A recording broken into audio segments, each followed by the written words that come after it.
Hello.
Please be seated.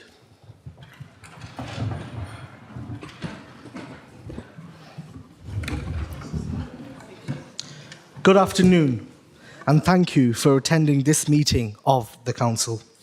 Please note that the meeting is being live streamed on the Council's YouTube channel. I welcome members of the press and public who may be viewing this meeting remotely. Now we move into the formal business of the meeting. Can we take the notice convening the meeting as read? Do we have any apologies for absence? Yes, Mr Mayor, we have apologies from councillors Eyre, Elms, Glancy, Haswell, G Miller, Scanlon, Thornton. Councillor F Miller, Reid and D Snowden have indicated that they may be late to the meeting, and we also have apologies from Alderwoman Farthing and Aldermen Forbes, Greenfield and Tate. Are there any further apologies? Paul? Niall Hodson, please. Thank you. Councillor Lindag? I just want to pass over to Catherine Hunter. Councillor Hunter? We're just giving apologies for Councillor Watson. Councillor Tracy Dodds? Thank you, Ms Mayor. Juliana Heron. There's another one that's gone, Catherine Mason-Gage.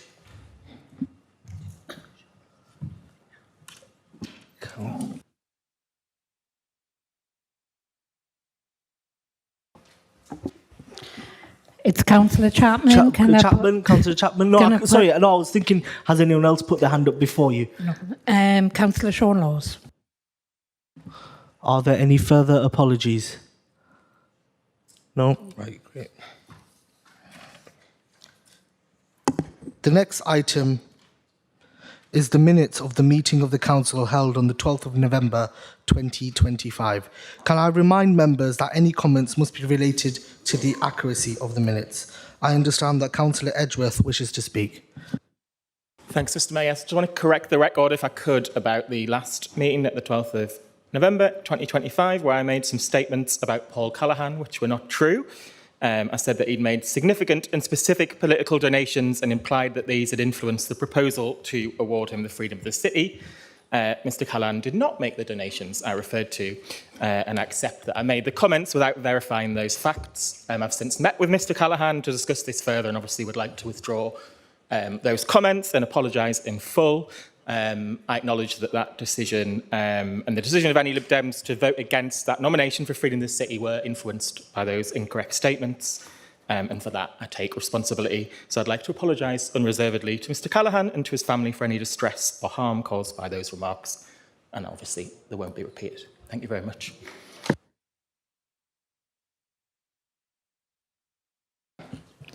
Thank you very much. That has been noted. Can we agree the minutes?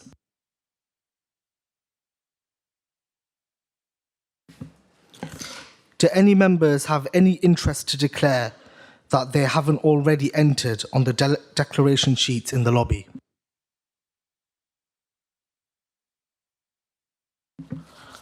No? Okay, we'll be moving on. The council was extremely saddened to learn of the deaths of Councillor Dorothy Truman and former Councillor Ian Galbraith. Dorothy had represented the Washington West Ward since 2010 and served as mayor of the council in 2023 to 2024 municipal year. She was a valued member of the Planning and Highways Committee and had previously served on the Tyne and Wear Fire and Rescue Authority and the Adoption Panel. Dorothy was a fantastic representative for her ward residents and was greatly respected by all of her colleagues. I'd like to offer my condolences to Dorothy's friends and family. In accordance with her wishes, I shall not be inviting tributes from members or holding a minute's silence for Councillor Dorothy Truman. The council was also saddened to hear of the death of Ian Galbraith. Ian had served as mayor during his first period as a councillor from 1996 to 1997. Ian returned to the council as a representative for the Barnes Ward between 2015 and 2019, serving on the Planning and Highways and Licensing Committees and acting as Vice Chair of the West Area Committee. I now ask members to join me in a minute's silence for Ian Galbraith.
Thank you.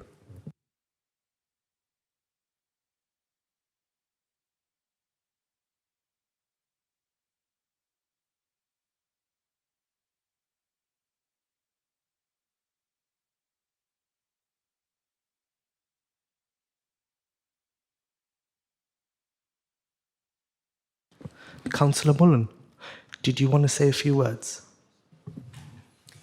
Yes, thank you, Mr Mayor. Ian Galbraith was my ward colleague when I was first elected. He was always willing to work very collaboratively, and I thought he and I had a good relationship until I saw him trying to oust me in 2022 and get you in instead.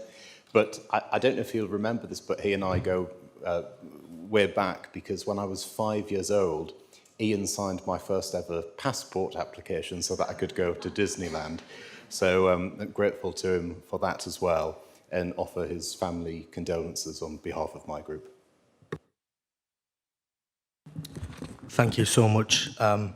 Like you said, Ian Galbraith supported me when I was looking to get elected. He selected me. He was mayor when the year I was born, so it's quite amazing that I'm the mayor now. I hold his seat in council, of course, because he was also an esteemed councillor for the Barnes ward, so he will be missed. Thank you very much, colleagues. I now understand that council has received an award. Councillor Alison Smith, do you have something to present to council? Yes, thank you, Mr. Mayor. I am delighted to present this award to yourself.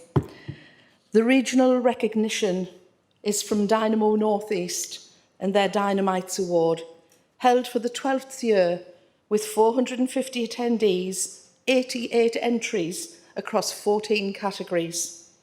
Sunderland City Council were thrilled to win the prestigious Equality, Diversity and Inclusion category at the awards ceremony in November.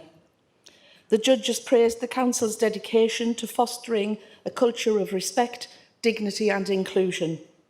The recognition celebrates the Council's commitment to leaving no one and nowhere behind by embedding equality and innovation into every aspect of our work.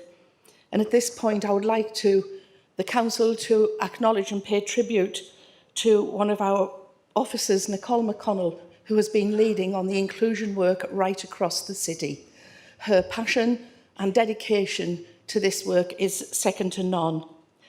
She has overseen the installation of 37 digital hubs right across the city with free use for all residents.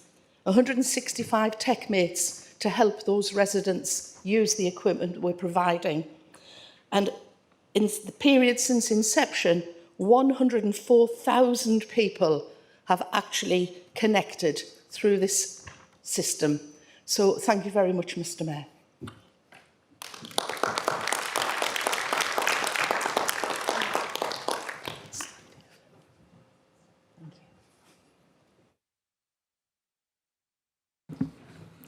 Thank you, Councillor Smith. There are no further announcements. I would like to thank those members who have given notice of their wish to speak. If any members who haven't given prior notice wishes to speak at any point during the meeting, they should please raise their hand to indicate. Point of order, Mr. Mayor. Yeah. Point of order, Mr. Mayor. Councillor Hartnett. Mr. Mayor, it's not a specific breach of rules, but merely a reminder that courtesy should always be a feature of how we conduct business in this chamber. And I refer, of course, to the fact that we've a new member amongst us who surely, had Labour won the recent by-election, a huge welcome would have been made to the incumbent. I wonder if, Mr. Mayor, you have any intention of welcoming our newly democratically elected colleague into this place today?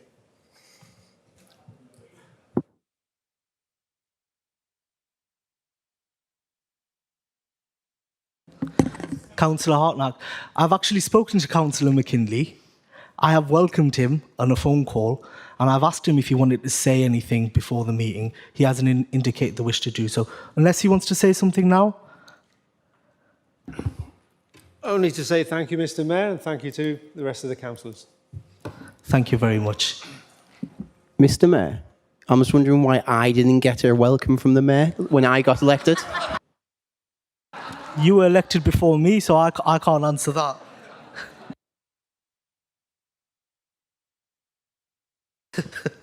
We now move on to the leaders' update.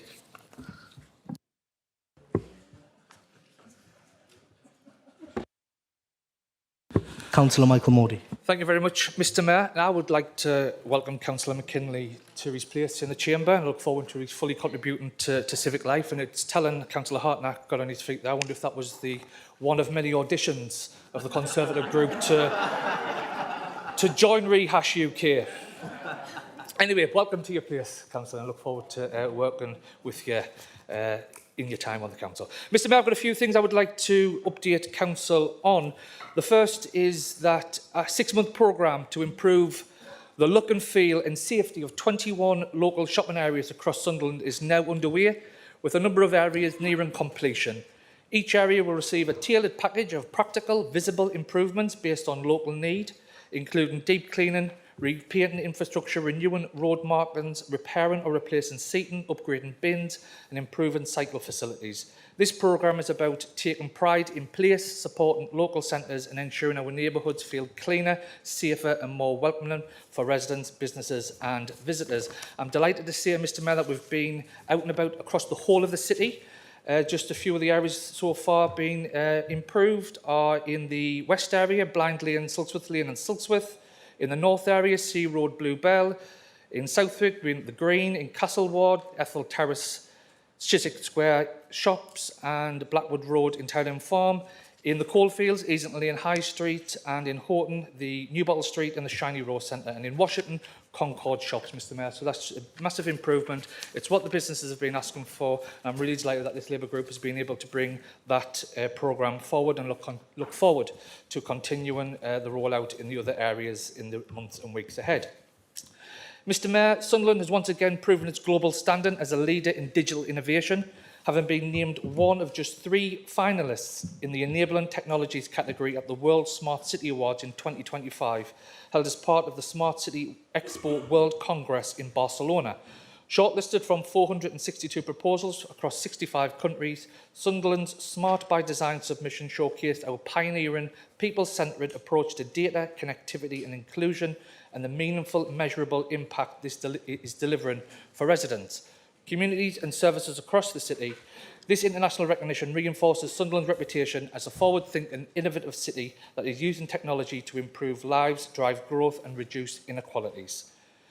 Mr Mayor, production is now officially underway at AESC's new 15.8 gigawatt plant that will manufacture lithium-ion batteries for electric vehicles made in the UK and support the launch of the new Nissan Leaf. With over 100 new jobs are set to be created at the new Gigafactory, with roles including production operators, quality assurance, maintenance and engineering jobs. This further strengthens Sunderland's position at the heart of the UK's electric vehicle and battery manufacturing sector and reflects the success of our long-term partnership approach to investment, skills and innovation. Mr Mayor, it was really pleasing to read a report from the Northern Powerhouse Partnership recently that announced that Sunderland is the net zero capital of the North, with over nearly 4,000 jobs in the green energy, clean energy sectors. That equates to 3.4% of our employment share, generating £500 million of GVA. And it's really interesting, Mr Mayor, because these are the jobs of the future, and this is what we need to protect. And this Labour group and this Labour Council will do all we can to ensure that these new clean energy jobs are the future of the city, because there's more people employed in this sector currently today than there was in Wearmouth Pit when it closed in the early 90s. And there's one party in this chamber now, Mr Mayor, who would sack nearly 4,000 people who work in this city, and the people of the city need to be aware of that. Mr Mayor, BBC Radio 1's One Big Weekend is coming back to Sunderland. I remember being in Herent Country Park in 2005, looking forward to bidding for a ticket to be at this event. Sunderland will host the weekend again at Herrington Park in May 2026, bringing one of the UK's largest music festivals to the city. The event will feature an outstanding lineup of international and UK artists, attract tens of thousands of visitors and deliver a significant economic and cultural boost. This is a major moment for Sunderland's cultural profile, reinforcing our growing reputation as a vibrant, welcoming and confident city that can successfully host nationally and internationally significant events. And if he's not available, Mr Mayor, I'm more than happy to moonlight for Benson Boom with my new look that I'm trying to bring in here. Investment in parks and play spaces, Mr Mayor. Mowbray Park's much-loved children's play area has now reopened following a £282,000 refurbishment as part of wider improvements across the park.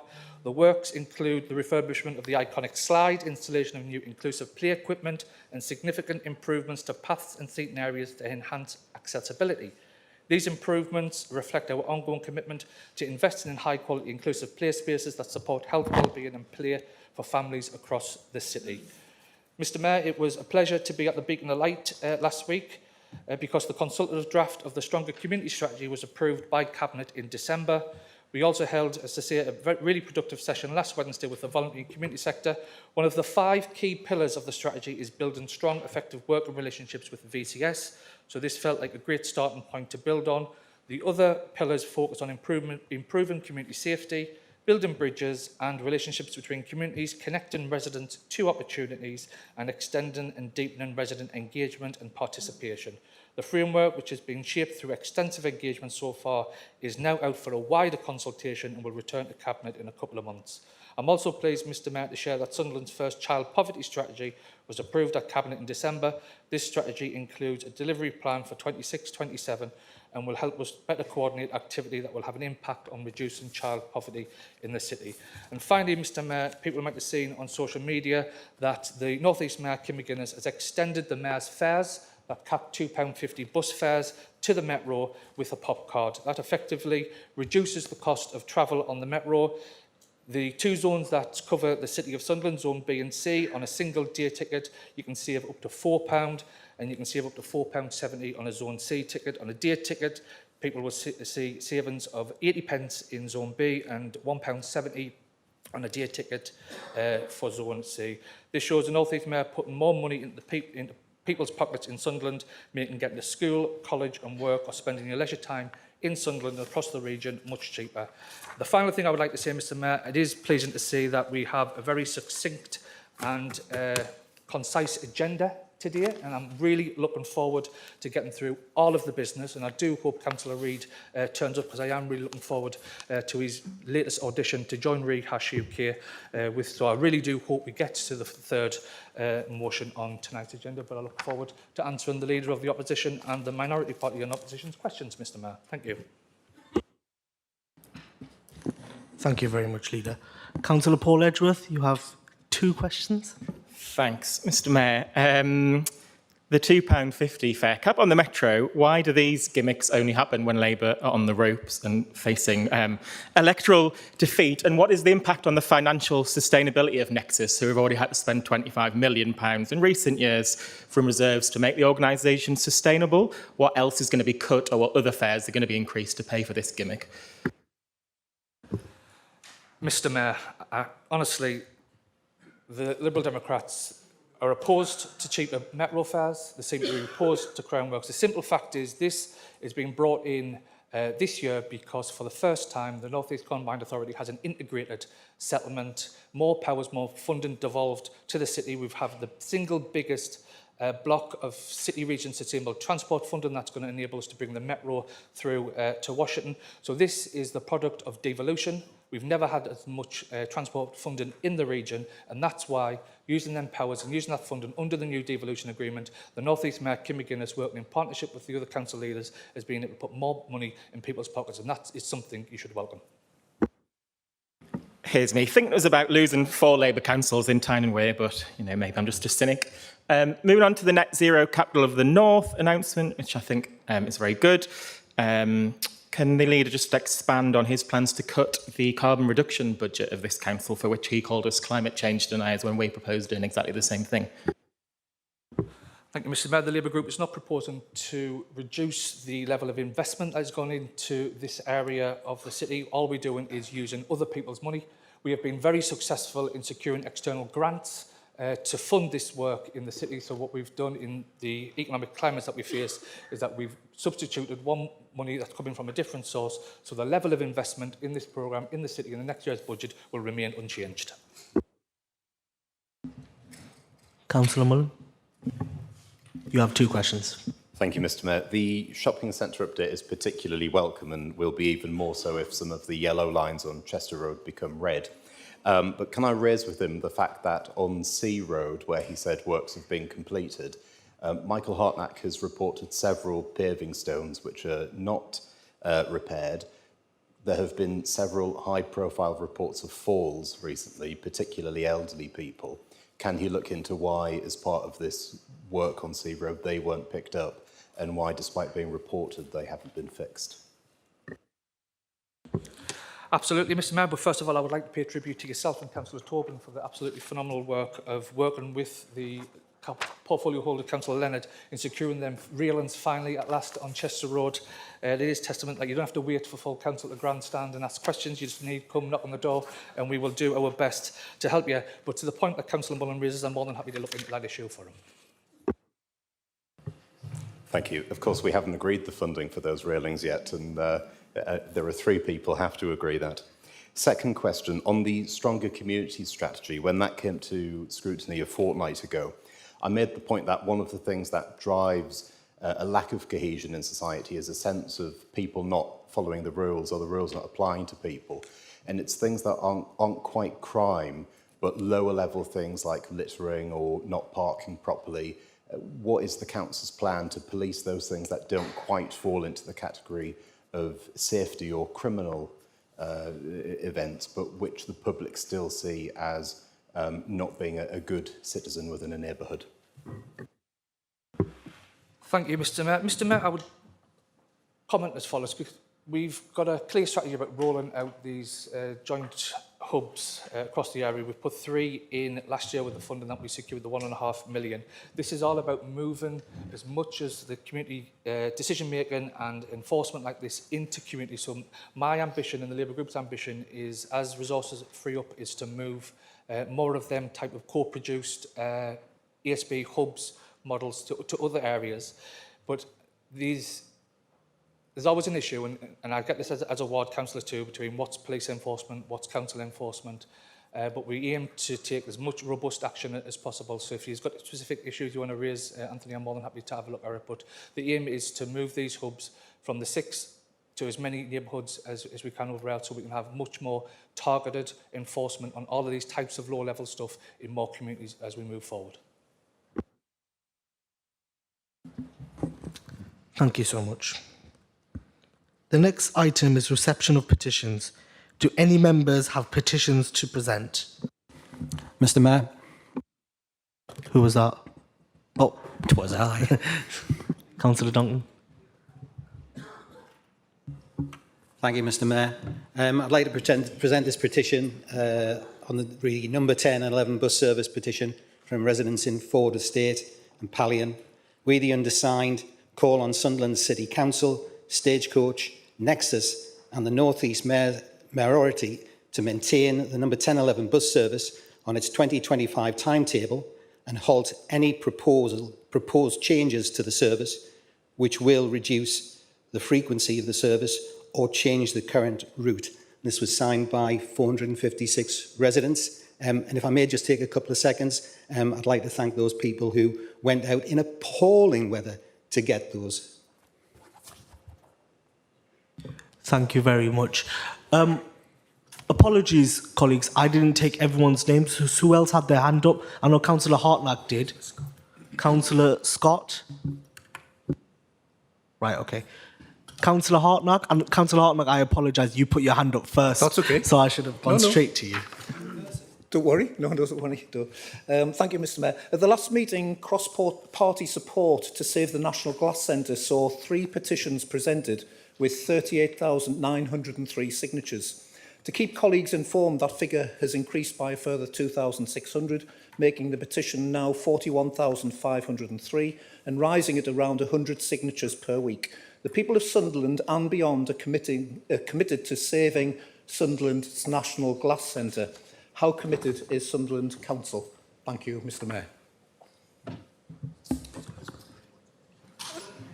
Thank you. Councillor Ian Scott? Thanks, Chair. This is a petition that was organised by Mr Stephen Hughes, a resident of Hetton, and it calls for that we, the undersigned, would like the installation of a whole-width road raised ramp zebra crossing on the A182 road positioned on Station Road between the alleyway from Holladine, the west side, and leading across to Hetton Social Club on the east side. Said petition is signed by 124 residents of Hetton. Thank you.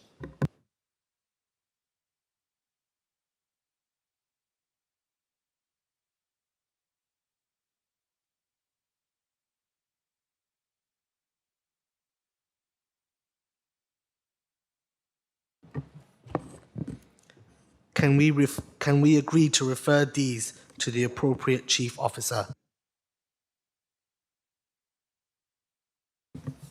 The next item is questions from the public. I will now read out the questions we have received from people who are either resident or study in the city. Point of order.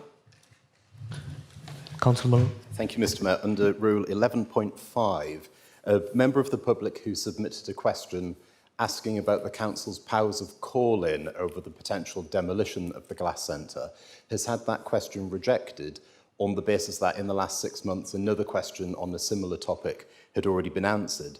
But the similar topic that has been cited was whether or not the council has the power to compulsory purchase the glass centre, which is an entirely different matter. The question was about whether or not in planning law there is the ability to call in the demolition. I don't think that this is an appropriate use of this rule and would request that the resident gets a written response about the planning law status of whether or not the council can call in the demolition, and would also point out that it has been said by a member of the Labour group to the National Glass Centre campaign that they will only support a call-in if no other opposition groups are involved and it's presented as a Labour victory. So is that the reason why the question has actually been rejected? Point of order, Mr Mayor. Leader. Under section 1, part 12.3. Mr Mayor, I wasn't aware that the question had been ruled out of order. If you're in touch with the resident, Councillor Mullin, if you want to get them to write to me directly, I'll ensure that they get a response. Councillor Mullin, just to reiterate, councillors here don't actually get to say what questions get rejected or not. That might have been under the advice of officers. But are you happy with that response? Because they're saying they'll answer the written question. Okay, lovely. I love when things sort themselves out like that. Point of order, Mr Mayor. Who is that? That's me, Phil. Oh, Councillor Phil Tighe. Just a point of personal clarification. I was aware of that. I was copied in and I've actually asked that question directly. I've sent that email to Elaine and asked it as a councillor rather than coming as a public question, which I think is perfectly reasonable and perfectly entitled to. I'm still awaiting the response to that question, which I will obviously forward and copy the relevant people in who were copied in originally to that question. Thank you, Councillor Phil Tighe. That's been noted.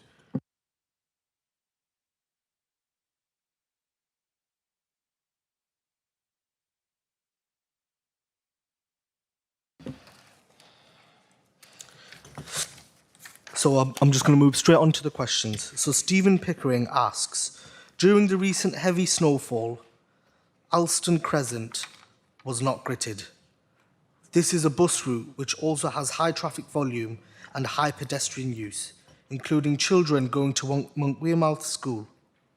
There's also a downhill slope at the Dovedale Road end of the street. There were several near accidents during the period while there was snow on the ground. Why are residents, pedestrians, school children, drivers and buses being put at risk by not being gritted in this high traffic area?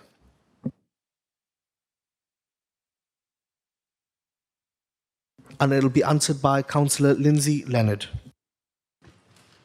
Thank you, Mr Mayor, and thank you, Mr Pickering, for your question. The Council understands residents' concerns about Alston Crescent during heavy snowfall, particularly given its use by buses, pedestrians and school children.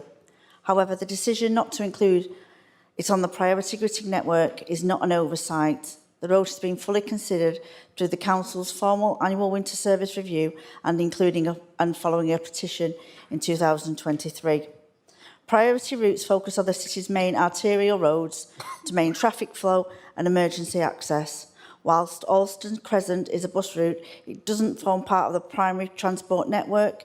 It is, however, served by nearby priority roads, which are gritted and provide safe access in and out of the area. Adding further roads would extend the gritting times beyond acceptable limits and risk compromising the safety on critical routes. Thank you. The next question has been combined into two questions. So the first one is from Caroline Comer. Caroline Comer asks, what support was put in place for us sleepers in Sunderland during the recent cold weather? And Jennifer Origi asks, as we move into the winter months, could the council outline the preparations in place to keep residents safe and services resilient? In addition to support for us sleepers, how are we addressing wider winter pressures such as fuel poverty, severe weather planning, support for vulnerable households and ensuring essential services remain accessible during periods of extreme cold? And this will be answered by Councillor Beth Jones. Thank you, Mr Mayor, and thank you, Caroline and Jennifer, for your questions. The Council maintains severe weather and business continuity plans to ensure essential services, such as social care, housing support and customer services, remain accessible during periods of disruption caused by snow, ice or extreme cold. These plans are kept under review to maintain service resilience across the winter period. During the recent period of severe cold weather, Sunderland City Council activated its severe weather emergency protocol to safeguard individuals that were sleeping rough. This protocol is implemented when temperatures fall below freezing and is designed to provide immediate life-saving support for anyone exposed to dangerous weather conditions. Severe weather emergency protocol arrangements in Sutherland align with national guidance, which emphasises the humanitarian duty to protect people sleeping rough during extreme weather and the requirement for services to respond rapidly when conditions pose a risk to life or to health. The accommodation offered as part of these emergency measures include a range of options such as hotels, bed and breakfast and supported accommodation. In addition to this, and throughout the winter, the following measures are taken. Additional bed spaces are arranged through local hotel providers and commission support services to ensure that no individual was left without a safe place to stay during the coldest conditions. Early morning outreach patrols are carried out by council officers to identify anyone who may have been sleeping rough overnight and offer assistance. And the council also responds promptly to alerts received via StreetLink, which is a public reporting tool used to notify local authorities when someone is believed to be sleeping rough. The Housing Options team continues to work proactively with those accommodated under severe weather emergency protocols to help prevent a return to rough sleeping, supporting individuals to engage with longer-term housing options and relative support services. The Council also supports residents affected by fuel poverty through several existing support schemes and grant-funded assistance, and with voluntary and community sector partners also providing support with food, fuel and other essentials during the colder months. Residents are also directed to advice and support on managing energy costs, improving home energy efficiency and accessing benefits and grants that they may be entitled to. Support for vulnerable households is strengthened through advice on staying warm, winter vaccinations and targeted support for older people, those with long-term health conditions and families who are at risk during the cold weather. More broadly, in preparation for the winter and during periods of severe cold, the Council activates its highway and footway severe weather arrangements to keep the network transport safe and operational. These plans are triggered by weather forecasts and cold weather thresholds and are designed to ensure a coordinated and timely response. During icy and snow conditions, the winter service operates in line with the winter service policy, prioritising main roads, bus routes, city centres, footpaths, shopping areas, road crossings, health facilities and routes serving vulnerable users. Crews are deployed proactively based on forecasts and adjusted as conditions change, with resources focused where they have the greatest impact on safety, access and emergency response. Thank you. Thank you. Mrs. E.J. Wood asks, as a Nookside resident since 2004, I have seen traffic become untenable since the new bridge opened. During peak hours, 7:30 to 9:30 and 2:45 to 6:30, exiting the estate can take over 20 minutes. Pedestrian safety near Broadway roundabout is hazardous, yet promised crossings and lights remain uninstalled. Elderly residents feel overlooked and unsafe. Are we not important? When will these promised safety measures be implemented? And that will be answered by Councillor Lindsay Leonard. Thank you, Mr Mayor, and thank you, Mrs Wood, for the question. Please be assured that road safety remains a key priority for the Council.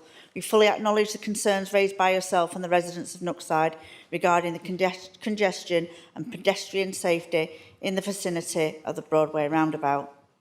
As part of the bus service improvement plan on the A183 Chester Road, the Council assessed the potential introduction of traffic lights at the roundabout. However, traffic modelling demonstrated that introducing traffic lights would result in additional delays and increased congestion during peak times, and therefore this option cannot be progressed at this time. The modelling on this can be seen on the Council's website at /BSIP Chester Road. Nevertheless, this junction does remain a priority, and officers will continue to review opportunities to enhance the road safety in the area. The current BSIP proposals have taken into account the feedback received through the engagement process.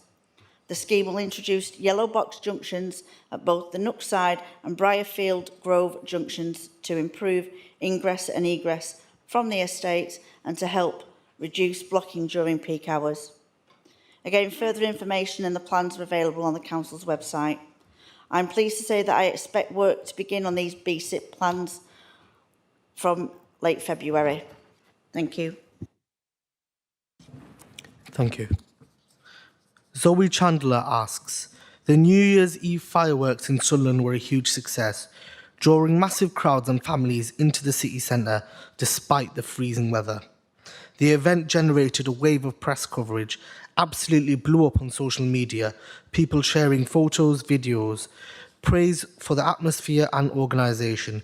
Could the council outline how it measures the impact of such a well-received event, what it sees as the key benefits for Sunderland, and whether this will become an annual event? And this will be answered by Councillor Beth Jones.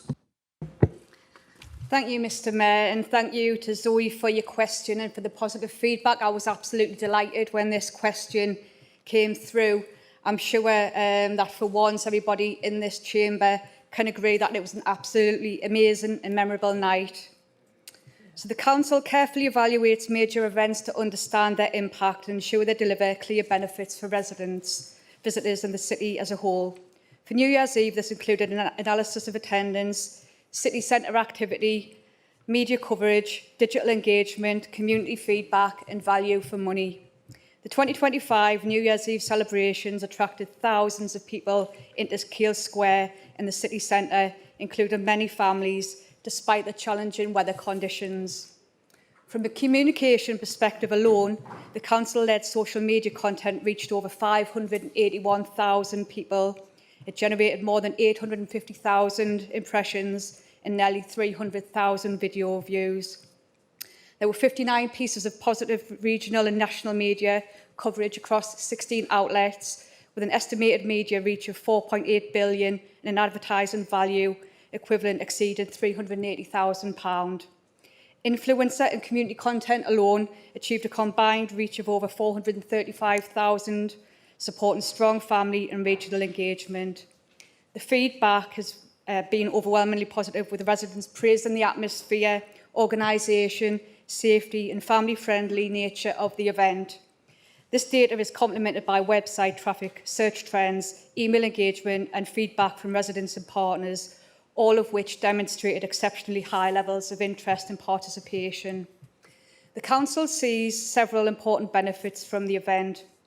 Firstly, the event brought people together to celebrate in a safe, inclusive and welcoming environment, promoting civic pride and community well-being. It attracted extensive regional and national coverage, which showcased Sunderland as a vibrant, confident city capable of delivering successful large-scale events and creating a positive image of the city. Bringing large crowds into the city centre supports our businesses, hospitality venues during a traditionally quieter period, and undoubtedly will have had a positive economic impact. And the success of the event itself reinforces trust in Sunderland's ability to hold major public celebrations safely and professionally, and it maintains our reputation for delivery. And now, for the future of the event, we're delighted that so many residents and visitors enjoyed welcoming in the new year together, and we appreciate the support and enthusiasm shown by the community. Given the scale of the attendance, strength of feedback, high engagement and clear value for money, the New Year's Eve celebrations were undeniably a highly successful pilot. And will we do it again? Absolutely. This Labour-led council makes the commitment to build on the success of the New Year's Eve 2025 celebrations and to ensure that New Year's Eve 2026 is another unforgettable night of celebrations across the city. Thank you.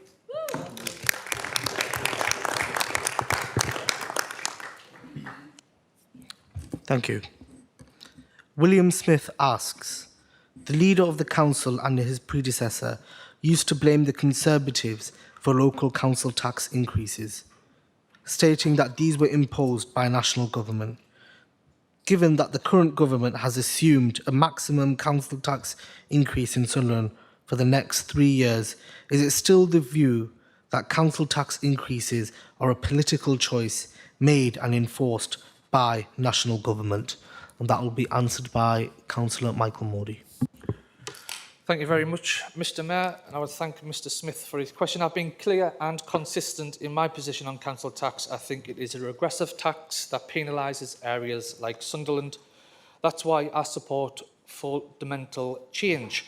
And I would like to commend Hartlepool Labour MP Jonathan Brash for his tireless campaigning on this issue since he was elected to Parliament. I agree with Mr Brash that the council tax system is broken and it unfairly burdens low-income households. And I'd call on the government to take up reform urgently. Mr Mayor, what I am proud of, though, is that Sunderland Labour continually deliver the lowest council tax in the North East. And indeed, we have the 7th lowest council tax level of any council outside of London, and that we approach each year's budget with the mindset of keeping council tax as low as possible. And in that vein, in the last 2 of the last 3 financial years, we have not increased the council tax by the maximum permitted by government. Mr Mayor, on the wider issue, I would just like to gently point out to the residents of Sunderland as we approach the election season to be very careful and mindful of any party or political party or politician who, in the run-up to them elections, will promise to cut their taxes. You only have to ask the residents of Durham, Derbyshire, Leicestershire, West Northamptonshire, Warwickshire, Staffordshire and Nottinghamshire how those promises have panned out this year. And spare a thought, Mr Mayor, for the residents of Worcestershire who voted a rehash UK majority in on the promise to cut their taxes, and they now face a whopping 10% increase in their council tax this year. Mr Mayor, what the people of Sunderland will get from Sunderland Labour is a promise to keep their council tax as low as possible. It's a promise we've made and it's a promise we intend to keep. Thank you.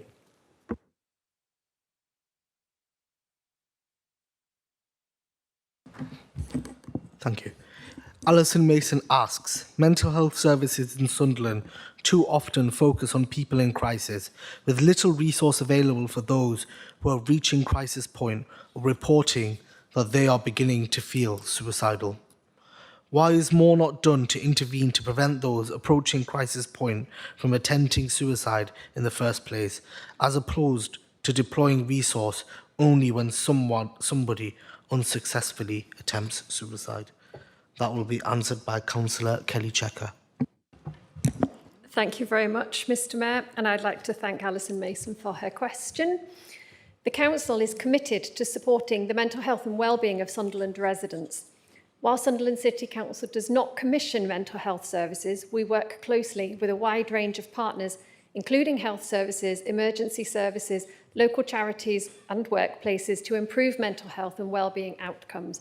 This work includes a focus on strengthening prevention and early intervention, ensuring timely access to support and recognising the wide range of factors that influence mental health and wellbeing. This includes, but is not limited to, the development of the Links for Life Sunderland platform, which offers information, advice and signposting to support available within local neighbourhoods across the city and at a national level. Community-based training programmes, including mental health awareness, emotional resilience and suicide prevention, and production and distribution of local resources to signpost residents to services, information and support, ensuring materials are accessible across a wide range of settings and at venues throughout the city. Thank you, Mr Mayor. Thank you. Gabriel Green asks, given that the Washington Neighbourhood Board has recognised getting around as a key area of focus, what plans does the Council have to ensure that all residents of the town will have direct access via public transport to the proposed new metro stops, so that the expansion of the metro service serves all of Washington rather than just passing through? And that will be answered by Councillor Lindsay Leonard. Councillor Leonard, shall I say? Thank you, Mr Mayor, and thank you, Gabriel, for the question. There is an absolute commitment by the Mayor, Kim McGuinness, and the North East Combined Authority to extend the metro to Washington.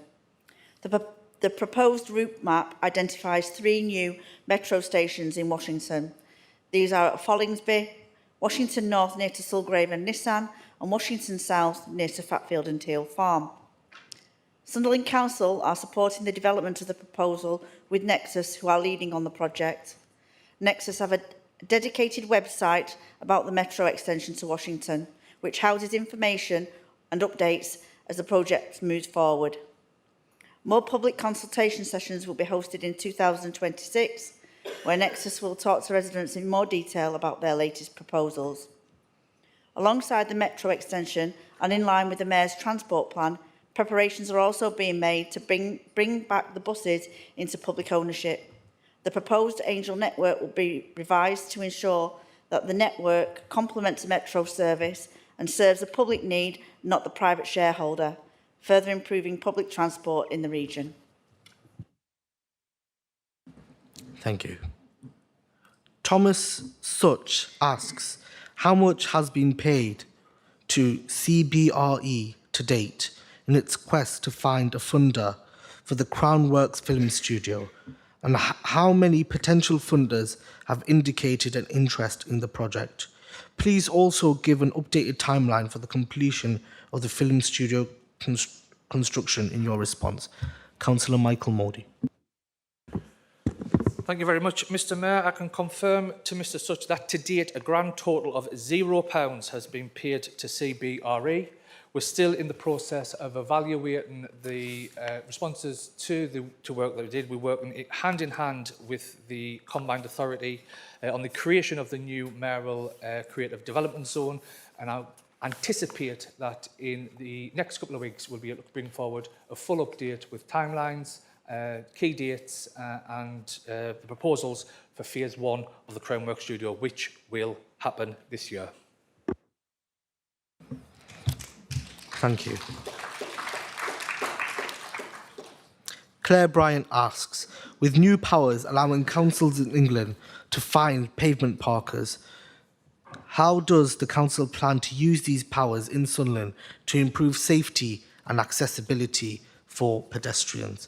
And that will be answered by Councillor Lindsay Leonard. Thank you, Mr Mayor. And thank you very much to Ms Bryant for the question. Full guidance is anticipated later this year from the Department of Transport. Once this is issued, it will allow us, Sunderland Council, to fully understand the new powers and how they can be applied. Recent indications have been useful in preparing how we can fully utilise the powers. These new powers are long awaited, as I'm sure all the members and officers recognise the nuisance that is pavement parking. It can create road safety problems and barriers to safe travel, particularly for vulnerable groups, including pedestrians who have visual impairments and those who require the use of a wheelchair or mobility device, or those with young children, with that being either walking or using pushchairs. We absolutely welcome the devolved power, which will give the Council further opportunity to improve road safety and help address residents' concerns. Thank you. Tom Newton asks, with the government establishing a new National Day for Victims and Survivors of Terrorism beginning on 21st of August 2026, how will the Council mark this day here in Sunderland and support those in our community who have been affected by the evil of terrorism? And this will be answered by Councillor Beth Jones. Yeah, thank you, and thank you, Thomas, for asking such an important question. So the Council is pleased to see that the Government has established a National Day for Victims and Survivors of Terrorism starting this year on the 21st of August. As we've made clear on many occasions, we are united in our condemnation of acts of terrorism, violence and harm brought upon communities and innocent people. And we have stood in solidarity with victims here in the UK and around the world when such dreadful acts have been committed. We take very seriously our role and responsibilities under the statutory prevent duty to work with partners and the relevant authorities in the North East region on effective, preventative counter-terrorism activity. We have established social cohesion and preventing violent extremism as one of our 4 key priorities in our Sunderland Community Safety Plan, which was refreshed in 2025. Whilst we're working hard to prevent future terrorist activity in our city and wider region, sadly there are victims of previous acts who must continue to be supported and that we stand united with. As part of the delivery of our new strategic framework for stronger communities published in December as a consultative draft, we will work with communities, stakeholders and service providers to understand how best we can show support as a city on the 21st of August and on the National Day for Victims and Survivors of Terrorism in future years. Thank you.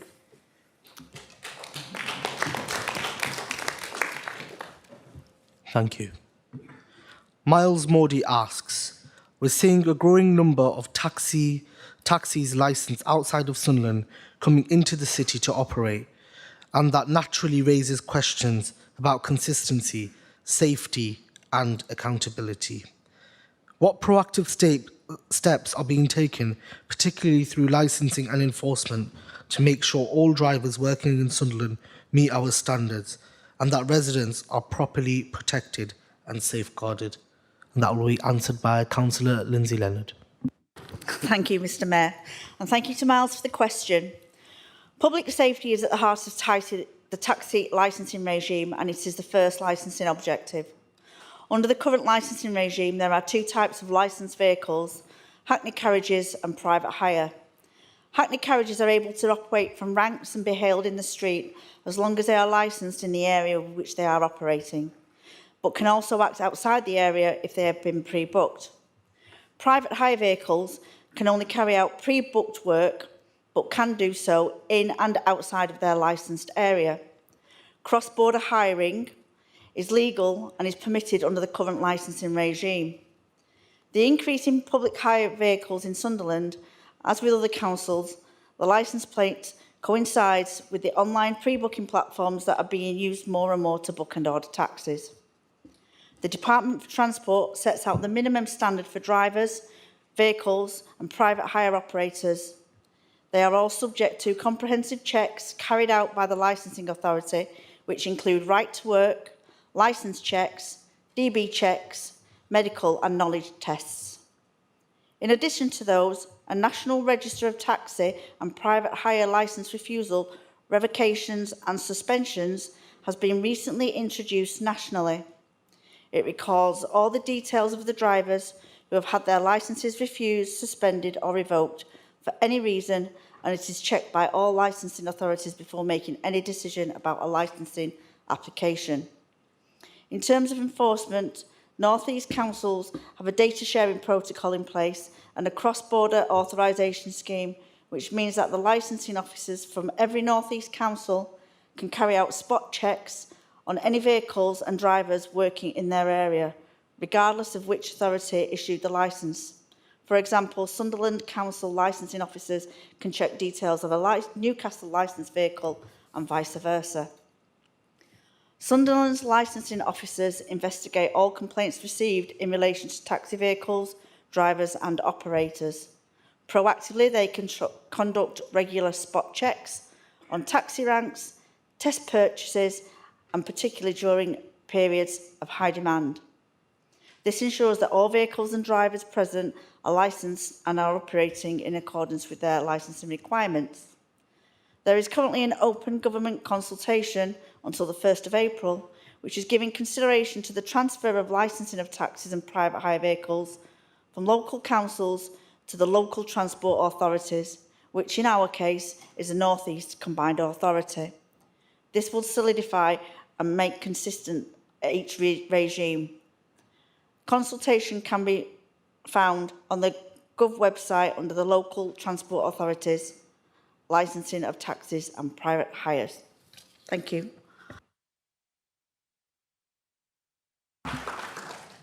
Thank you. Shane Knox asks, child poverty remains a major challenge in our city.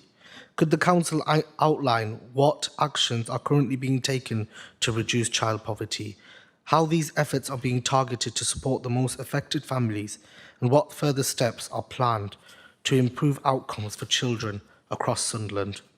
And that will be answered by Councillor Michael Butler.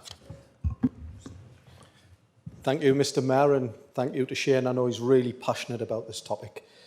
During my time as Cabinet Member, this Labour group was clear that Sunderland needed a childhood poverty strategy that moved beyond words And thankfully, this has now been agreed by Cabinet and gives us a clear framework to work together across the Council, with partners, but most importantly, with communities. The strategy matters because it gives direction and accountability. It brings services together around families rather than expecting families to navigate systems on their own. It focuses on early help, improving access to support through family hubs, and making sure families in our most deprived areas can get the right help at the right time, but more importantly, in places they trust. Crucially, it's about improving social mobility. If we want children in our most disadvantaged estates to have the same chances as anyone else, we have to tackle the barriers early, from poverty and food insecurity to access to education, support and opportunity. This strategy helps focus effort where it is needed most, rather than spreading it thinly. In developing this, we didn't sit in an office and just guess. I met with business leaders, schools and partners and spoke directly to children, parents, teachers and youth workers. Their experiences shaped this strategy, and that is what holds this Council to account and keeps our ambition moving forward in one clear direction. We've also taken practical steps that make a real difference right now. Changing free school meals to an opt-out system meant more families receive support without stigma or unnecessary barriers. It helped put food on the table and brought more than £1 million in addition to pupil premium funding into Sunderland schools, strengthening support for children who need it most. Tackling child poverty isn't quick or easy, but it has to remain a priority. If we are serious about social mobility, stronger families and better outcomes for children and young people, this is where the work has to start. Thank you, Mr. Mayor.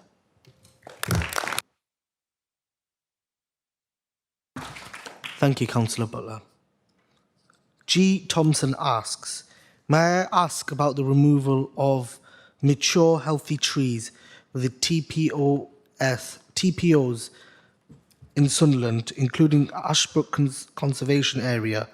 How many have been removed in 24 to 25, 25 to 26? And what is the replanting programme? What due diligence is undertaken and who oversees the Sunderland City Council's arborists to assure appropriate decisions are made to fix problems while saving the trees? I am concerned about the removal of healthy ash tree 1818 with TPO. I did not see planning notice as it was not easily noticeable, so was unable to contest. And that will be answered by Councillor Lindsay Leonard. Thank you, Mr. Mayor, and thank you to the resident for the question. Sunderland City Council has an adopted arboricultural policy and manage its tree stock in accordance with the policy, which places a strong emphasis on tree retention, public safety and long-term canopy cover. In the last 2 years, approximately 50 trees have been removed within the area, primarily due to safety concerns or irreversible decline. And these removals have been more than offset by the planting of 105 new trees. Many more have also been planted as part of the North East Combined Forest, and we are even honoured to have a sycamore gap sapling in one of our country parks. For the current years, tree removals continue to be kept to an absolute minimum and only where justified following professional inspection. Every removal is subject to due diligence, including risk assessment, consideration of alternatives to felling, and checks against wildlife planning and environmental legislation. Replanting is a standard requirement wherever space and site conditions allow. All decisions are overseen by qualified arborists operating within a structured inspection regime set out in the policy and is subject to internal management oversight.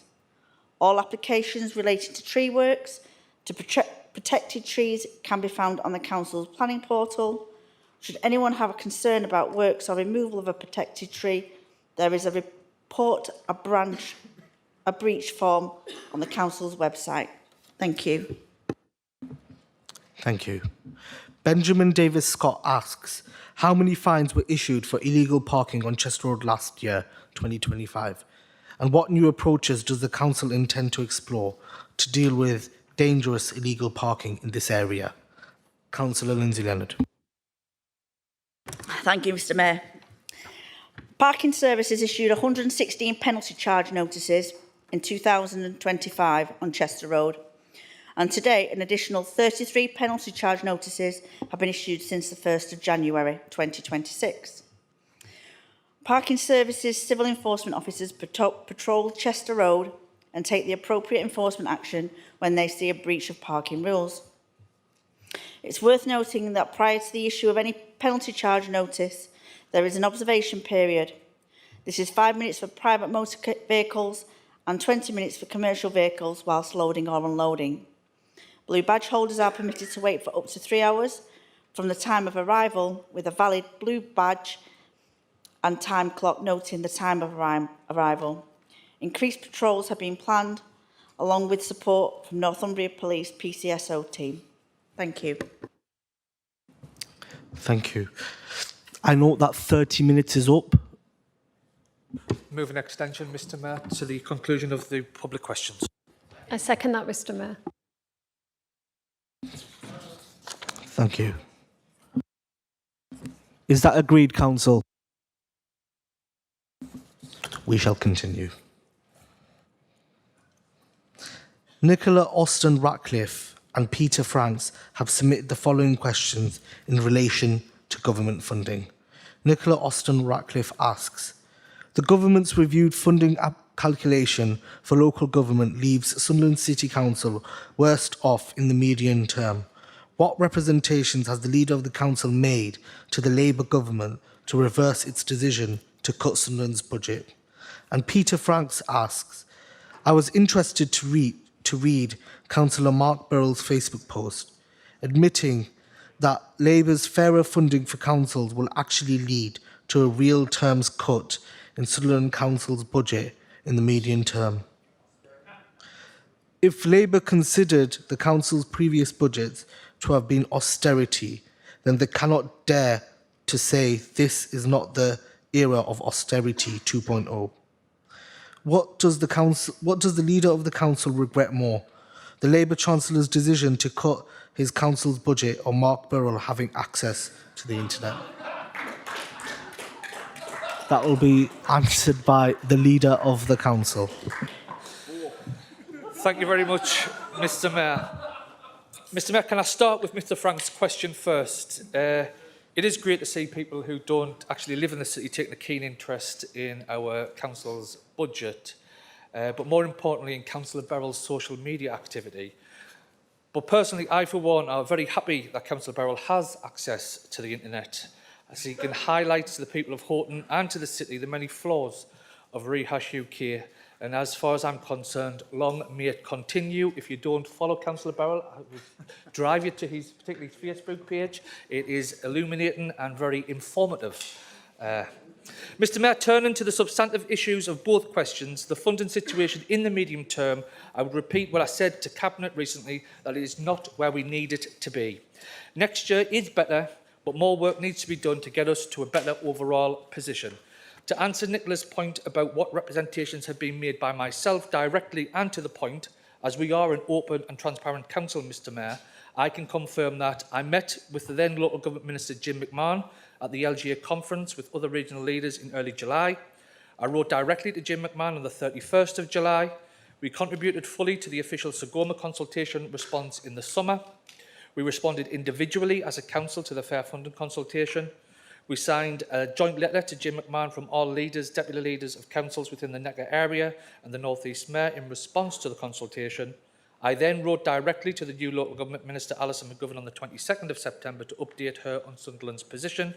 I met with Alison McGovern in London on the 18th of November to discuss the consultation and emergent provisional settlement.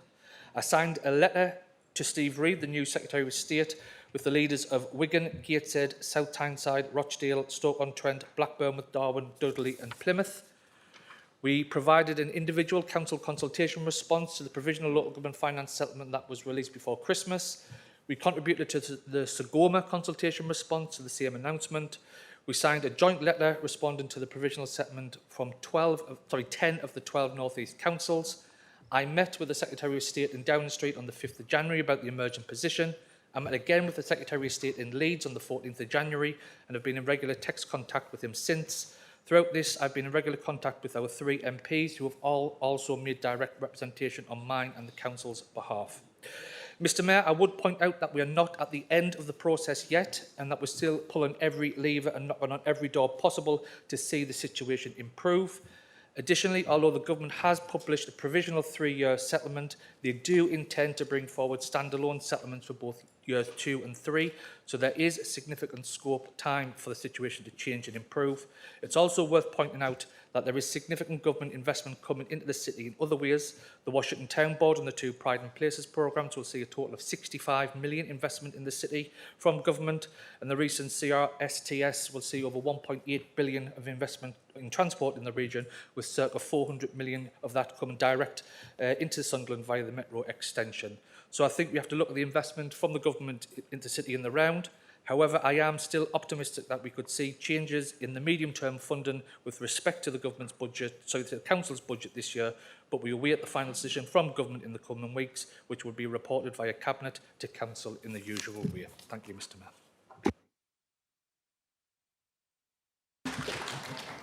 Thank you.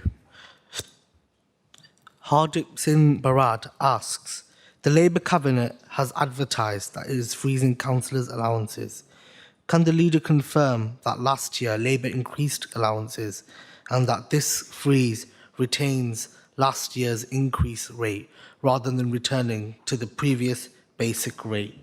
And that will be answered by Councillor Michael Modi. Thank you very much, Mr Mayor. Sunderland Labour have always taken a pragmatic approach to councillor allowances that has kept them significantly below authorities of similar size to us. What I can confirm is that once this freeze takes effect at the start of the financial year, it will freeze councillors' basic allowances. It will mean that councillors' basic allowance in Sunderland will have been frozen in 13 of the last 14 years. This shows Sunderland Labour always have kept the cost of democracy as low as possible in the city. And I will remind Mr Barrard that it was only 18 months ago that this Labour group cut the number of allowances and saved the council taxpayers £45,000 in the process. That's Sunderland Labour's record with regards to members' allowance, and I'm proud to stand by that record.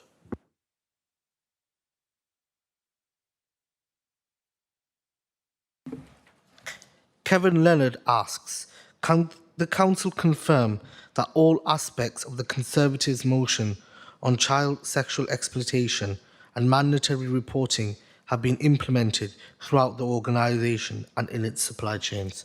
And that will be answered by Councillor Kelly Checker. Thank you very much, Mr Mayor, and I would like to thank Mr Leonard for his question.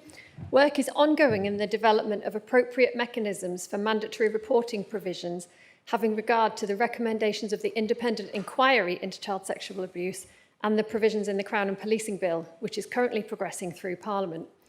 Both the recommendations contained in the independent inquiry report and the proposals in the Crown and Policing Bill make provision for mandatory reporting for those taking part in certain regulated activity in specific roles, rather than applying a more wide-ranging requirement to, for example, all employees in a particular sector.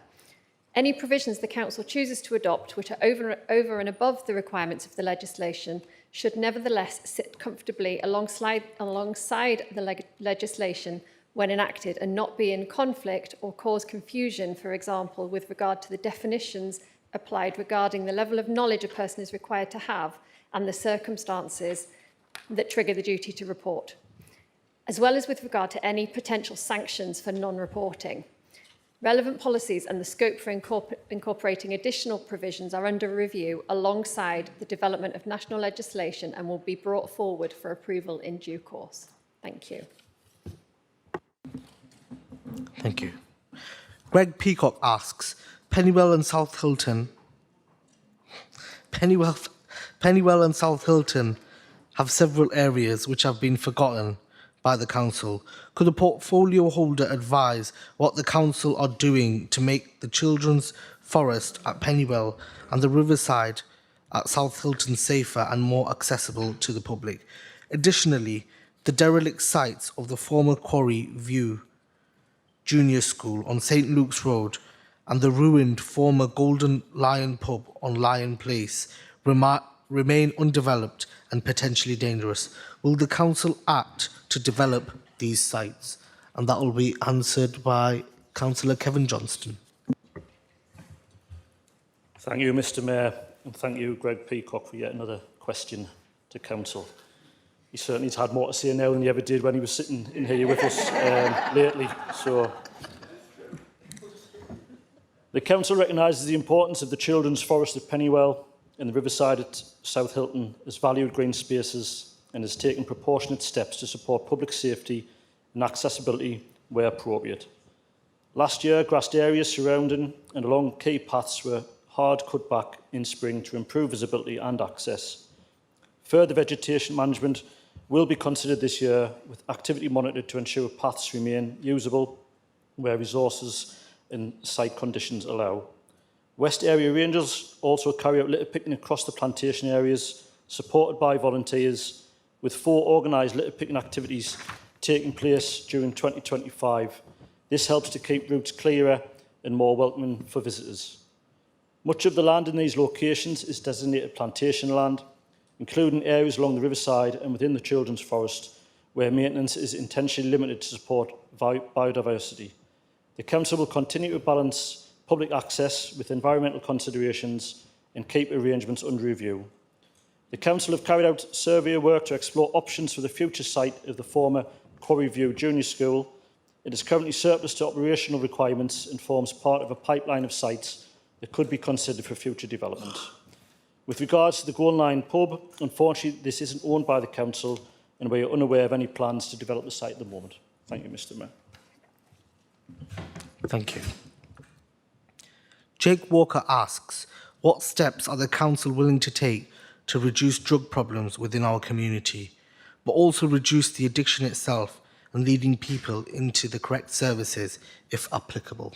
And that will be answered by Councillor Kelly Checker. Thank you very much, Mr Mayor, and I would like to thank Jake Walker for this question. The Council plays an important role in reducing the harm caused by drugs in our community. We work closely with partners across the city, informed by evidence, to prevent drug harm, support people early, provide treatment, promote recovery, and make sure that people with lived experience help shape our services. The Council is responsible for making sure Sunderland has a good quality drug and alcohol service, and our main service, Weir Recovery, is easy to find, easy to access, and supports people at every stage of their recovery. Weir Recovery now has 4 hubs across Sunderland. Their staff include recovery workers, outreach teams, and people who build partnerships to make sure help is available, visible, and accessible to anyone who needs it. Council officers oversee the service to ensure resources are used effectively and that the service is always improving. The Council also work with organisations such as Recovery Connections and Northern Engagement and into Recovery from Addiction Foundation, or NERAF, as it's much easier to say, which help people in recovery to build confidence, find work, and become part of a supportive recovery community. The Council chairs a drug and alcohol harm reduction partnership. This brings together key organisations, including Weir Recovery, NERAF, the NHS, the police, and many other partners to ensure we work together to reduce drug and alcohol harm in a coordinated way. Overall, this means that we're not only responding to drug harm, but also addressing prevention at its root causes and helping people access treatment and supporting compassionate, joined-up, person-centred recovery. Thank you very much. Thank you. Richard Bradley asks, for years the Council have been turning down requests from the residents for proper pedestrian crossings on Silksworth Lane, north of Sainsbury's. Will they commit to listening to the residents and putting in traffic control and crossing measures before any further development goes ahead? And that will be answered by Councillor Lindsay Leonard. Thank you, Mr Mayor, and thank you to Richard for the question.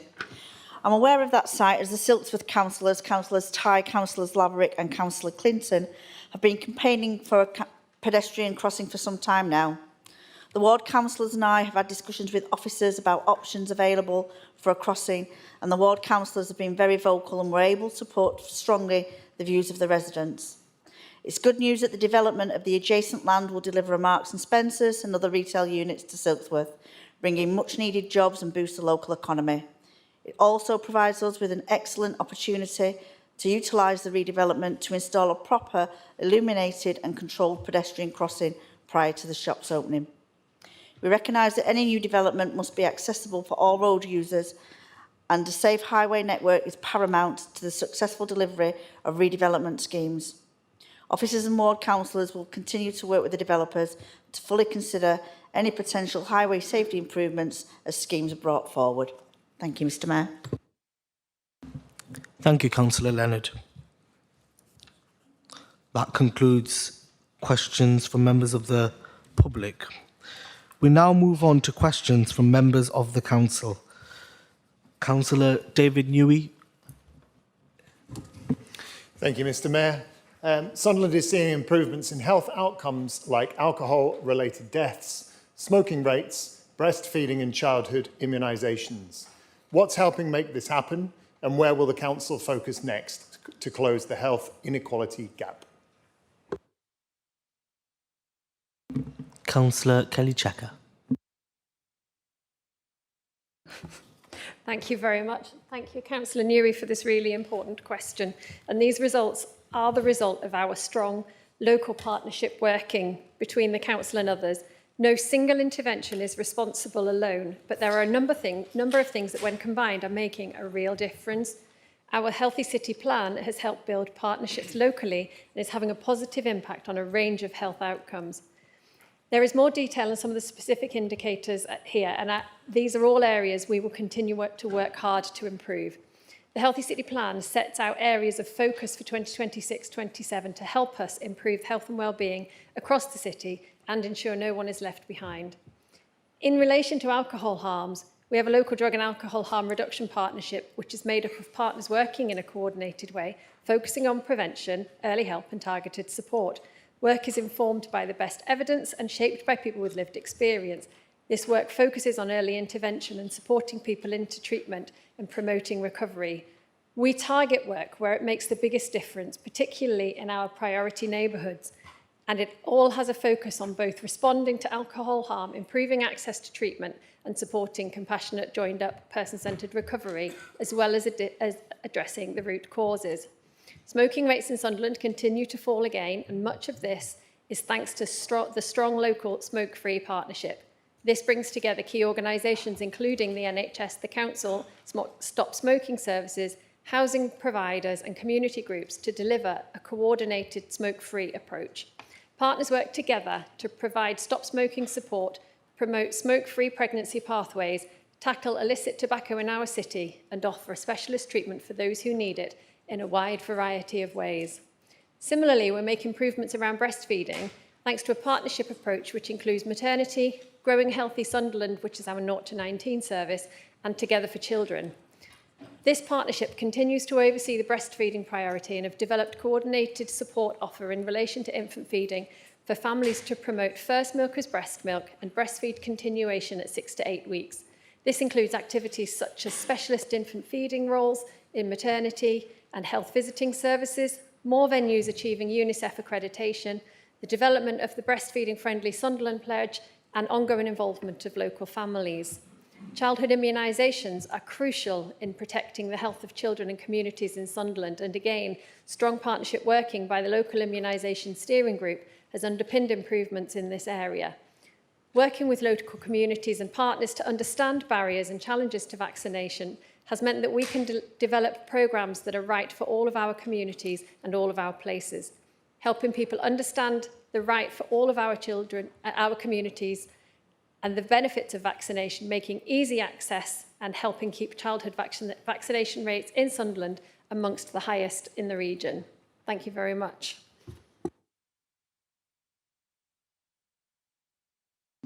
Thank you, Councillor Checker. Councillor Donkin. Thank you, Mr Mayor. And again, I apologise if I stumble over the words. The Crownworks studio development was welcomed by residents and is being followed closely to see that the council and regional mayor deliver on their promise made about the development.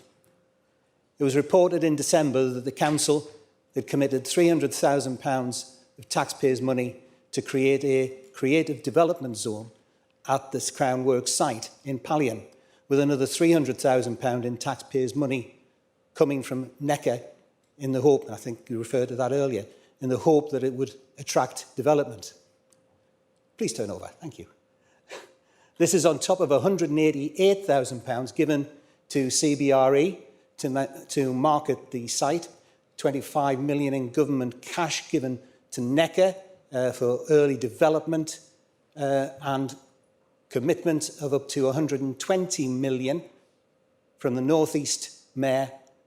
Given the vast sums of taxpayers' money being committed to the project, can the leader confirm that the high watermark figure that would put on the project before they admit it is a white elephant and stop committing more public money? Thank you.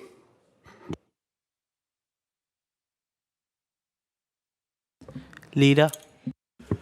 Thank you very much, Mr Mayor. I'm happy to clear up a few things for our colleague from Washington, sorry, I mean Pallion, on this issue. I completely understand and welcome this proposed development having the support of the residents of Sunderland. I'm proud that it has the backing of the Labour group, the backing of the North East Mayor, Kim McGuinness, and other regional council leaders, because it will be a transformational project for the city and wider North East. I'm just disappointed, Mr Mayor, to now learn that the Weeside Lib Dems have joined the Sunderland Tories in opposing the project, branding it a white elephant. Shame on you for turning your back on this major project, and I'm sure the people of Sunderland will take note in May of your new position on this. Mr Mayor, the Crown Works Studio development forms part of a long-term strategic regeneration programme for Pallion and the wider city, aimed at creating sustainable employment, attracting private sector investment and securing long-term economic benefits for residents. It's important to be clear that the figures referenced relate to a range of distinct funding streams held by different partner organisations and committed at different stages for specific purposes, including site preparation, which is now nearing completion, market testing, master planning and wider regional regeneration activity. These investments are subject to robust governance, business case approval and ongoing scrutiny through both council and combined authority processes. There is no single high watermark beyond which investment decisions are made or unmade. Each allocation of public funding is assessed on its own merits against clearly defined objectives, deliverables and value for money criteria. Should a proposal fail to demonstrate credible economic benefit, viability or alignment with strategic priorities, it would not proceed. Finally, Mr Mayor, it's worth also pointing out that the Creative Mayoral Development Zone referred to in the question, which has been created in partnership between the City Council and the North East Mayor Kim McGuinness, does not specifically relate to just the Crown Works project or site, but a wider strategic regeneration programme along the River Wear corridor from the Northern Spire in the west to the Roker Pier in the east on both sides of the River Wear, and will build on the success of Riverside Sunderland programme, which I'm pleased to note is widely recognised as being the most ambitious city centre regeneration project anywhere in the country underway at the moment. Mr Mayor, the Council under Labour will continue to work closely with regional partners to ensure that public money is used responsibly and transparently, and that decisions are informed by evidence, market engagement and independent professional advice. As with all major regeneration schemes, the project will remain under active review and members will be kept informed as it progresses. And I'm absolutely confident, Mr Mayor, as the analysis of the CBRE work comes through, as the negotiations with the combined authority progress, we will have a decision on Phase 1A in a couple of weeks' time, with formal sign-off in March. But I'm absolutely committed 100% and make the pledge to the City, to Council, that we will deliver first phase of Crown Works Studios in this calendar year. Thank you. Supplementary, Chair. Sorry, say that again. Supplementary, please. Thank you for the answer. And I heard that you were going to give us some more detail later on, Michael. Thank you very much for that. Just wanted to clear up one point that you raised there. You said that obviously investigations will be taken in terms of investment. And if it was found not to make a return on investment, it would not proceed. I've always been in favour of the Crown Works. I drive past it every day as I travel to work through the ward on a regular basis.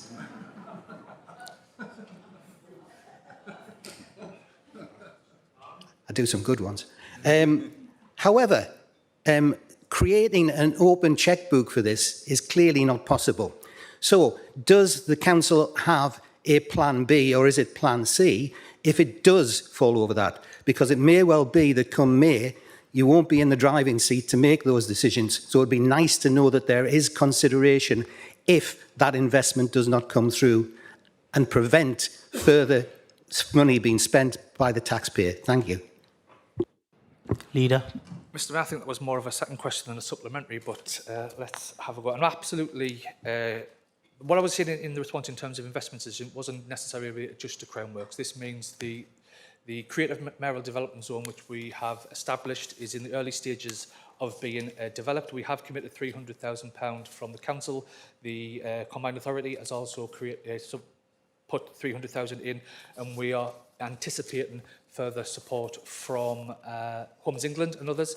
This is a similar model to which the Mayor supported in the creation of a development zone around the Newcastle Gateshead site. This is the direction of travel that the government are asking combined authorities to look at creating these. It's a way of attracting significant private sector investment. So you see these types of zones in Manchester, you've seen them in Liverpool. These seem to be the favoured in model that government asks these types of major regeneration to come forward. Specifically on Crown Works, as you say, we went out with CBRE. We're in the process of analysing the returns. We've gotten through that. The budget in November, the government came forward with some additional revenue raising money that's been fed through the Combined Authority. We're currently in negotiations with the Mayor on accessing some of that funding, and absolutely I can confirm that we will have a proposal to bring to Council, to the public in the next couple of weeks, and I'm confident we will get spades in the ground before Easter on Phase 1. The groundwork is prepared, the contractor is being appointed, we just need to go through the final legal process, and I'm confident we'll have a spades in the ground before Easter. Thank you.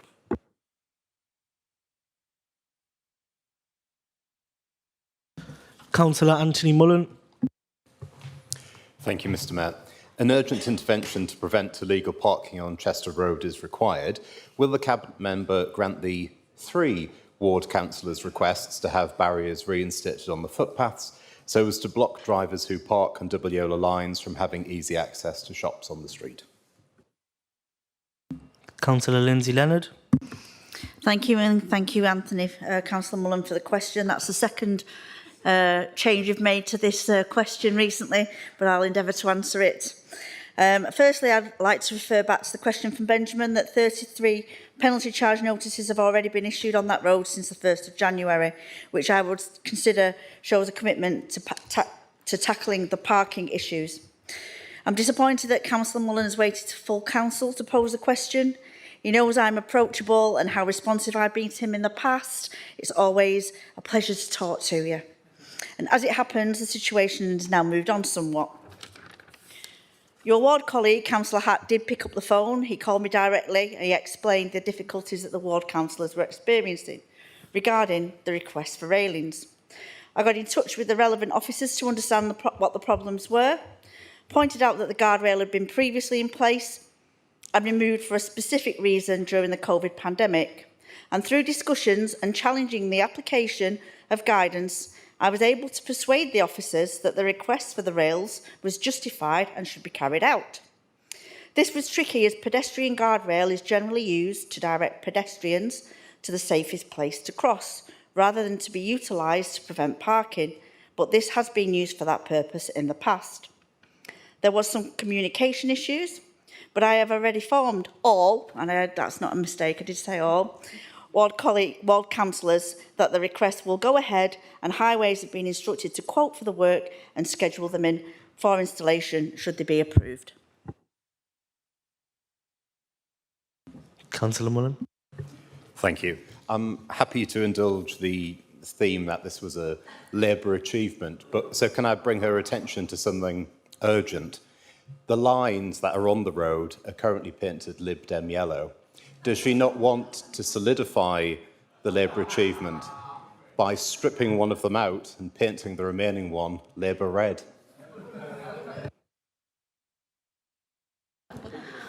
I think we'll give the Lib Dems a little room because I think they need it.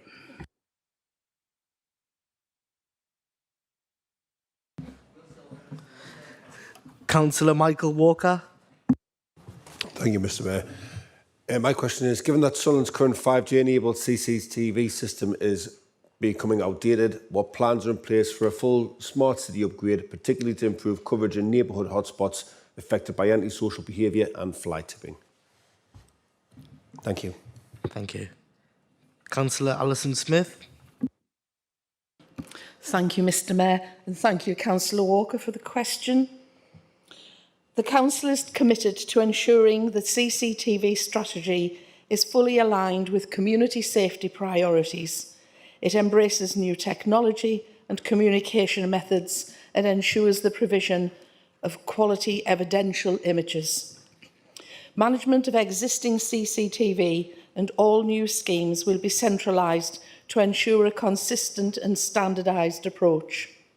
There will be a framework in place for procuring any new devices or software to ensure value for money, and that technology and connectivity options are continuously updated.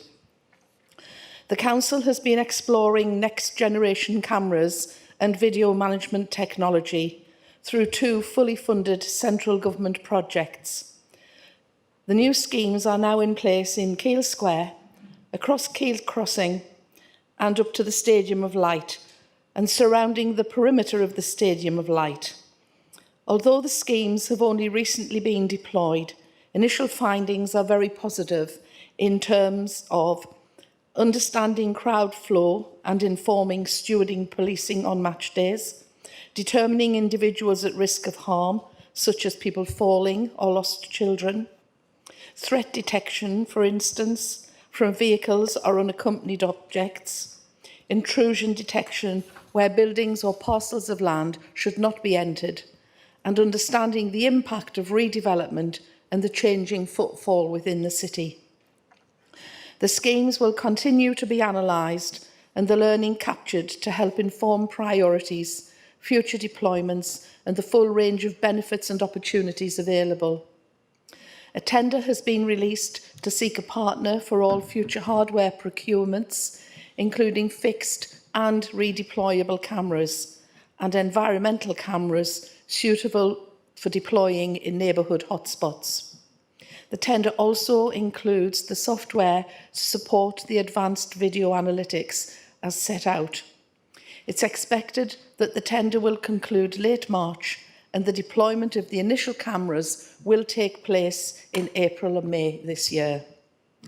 The Sunderland Safer Partnership and the local multi-agency problem-solving arrangements will be instrumental in the approach. Thank you. Supplementary to that, please, if I may, Mr Mayor. Councillor Walker. Thank you. Thank you for that, Councillor Chisnell. Smith, sorry. I need more coffee. Could you let me know, please, what that will mean for Washington residents, in particular Concord and Sulgrave, who I represent, please? Thank you.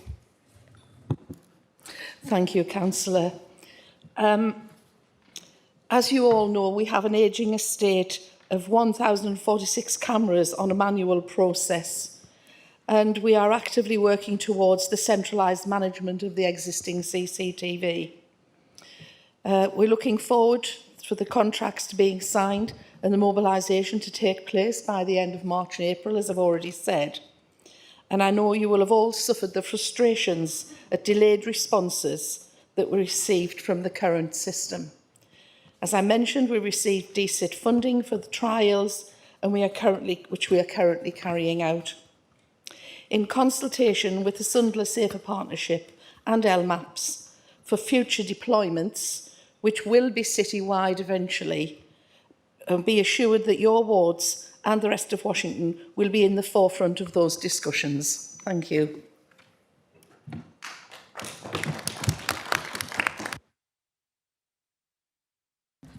Thank you. Councillor Crosby. Thank you, Mr Mayor. Why has the Cabinet adopted a winter maintenance policy that makes it impossible for bus routes to be gritted, for new grit bins to be requested, let alone installed, and which has led to paths in the city centre becoming so dangerous they have caused falls and injuries? Thank you. Councillor Leonard. Thank you, Mr Mayor, and thank you, Councillor Crosby, for the question. The Council has not adopted a winter maintenance policy that prevents bus routes from being gritted or grit bins from being installed. The policies were shared with the Economic Prosperity Scrutiny Committee and no issues were raised, except from a comment from your colleague, Councillor Fagan, who suggested the naming of the gritters, which we took on board and has been a great success. On the contrary, buses are explicitly included within our priority gritting network and are treated in line with national guidance and our legal duties under the Highways Act, which requires us to act so far as reasonably practicable. In addition, members get daily updates in the winter with information of how the weather forecast has been used to predict conditions and what action will be taken in terms of road gritting. Gritting takes place throughout the night and is ongoing throughout the next day. In fact, while I was enjoying a meal at the Albion, when Ready Salted went past, gritting riot. With regards to grit bins, treating every road and footway or installing grit bins in every requested location would require an unlimited and unaffordable level of vehicle, staff, salt and storage. We cannot delay treatment and compromise the safety on critical routes to keep the city moving and allow emergency services to operate. For that reason, grit bins are provided where clear criteria are met. Pedestrian areas such as city centre, shopping areas, crossings and health facilities are prioritised during severe weather. And this approach reflects national best practice and is reviewed annually and ensures resources are focused where they have the greatest impact on safety. And requests for grit bins can be made easily through using the Council's website. Thank you. Thank you very much. Council welcomes Lyle Reid. Just in time, because you've got a question. Have you got your question ready, Lyle? The timing on that one. Councillor Reid. A high-profile incident involving an elderly lady fallen in the city centre when the footpaths were not gritted has led to wider criticism of the Council's efforts to make footpaths and roads safe during icy conditions. Does the Cabinet member accept that the untreated icy paths in the city centre in particular, but also in the residential areas, was not to the standards residents should expect? Councillor Leonard. Thank you, and thank you, Councillor Reid, for the question. I'm aware of the incident in the city centre several weeks ago, and I hope that the lady in question is recovering well. It is, however, that I do not consider that the Council's response fell below expected standards. It would be impossible to treat every pathway in the city, as these are mostly done by hand and would need a small army to treat them, and that approach is clearly unsustainable. During the icy conditions, crews were out and treated the city centre footpaths throughout the day and returned from 4 a.m. the following morning, continuing to work through the day. Priority pedestrian areas, including the city centre, shopping areas and key routes for vulnerable users were the focus throughout. The Council's winter service operates in line with its legal duty to act so far as reasonably practicable, and it is not possible to keep every road and footpath ice-free at all times during prolonged snow and freezing conditions. Attempting to do so would require unlimited resources and risk compromising the safety on critical routes. The Council continues to monitor conditions closely and respond accordingly. Supplementary, Mr Mayor. Thank you. Thank you, Councillor Leonard, for that response. Of course, we can't treat every road, but would she accept that quite possibly one of the most congested and heavy traffic areas in the city, which has been outside the bridges, which is where this accident occurred, should really be basically at the top of the list of priorities? Because the photos from the incident where the ambulance and the lady fell over showed it was just a total sheet of ice. So, would she accept that that should really be at the top of the priority list? And on that day, this most congested area should have been a priority. Thank you. The area around the bridges was already gritted, and it isn't possible to grit every area, and it was done in priority. I will say, however, that the gritters were there to handball the grits in the area. Unfortunately, it was after the lady had fallen, but it was in the programme to be done. And I think it's worth noting that when the operative got there and was working in those freezing conditions, they got an absolute horrific amount of abuse from the people that were drinking in the Beehive Club to come out and just absolutely harangue that poor gentleman for putting grit down, which I think is absolutely appalling.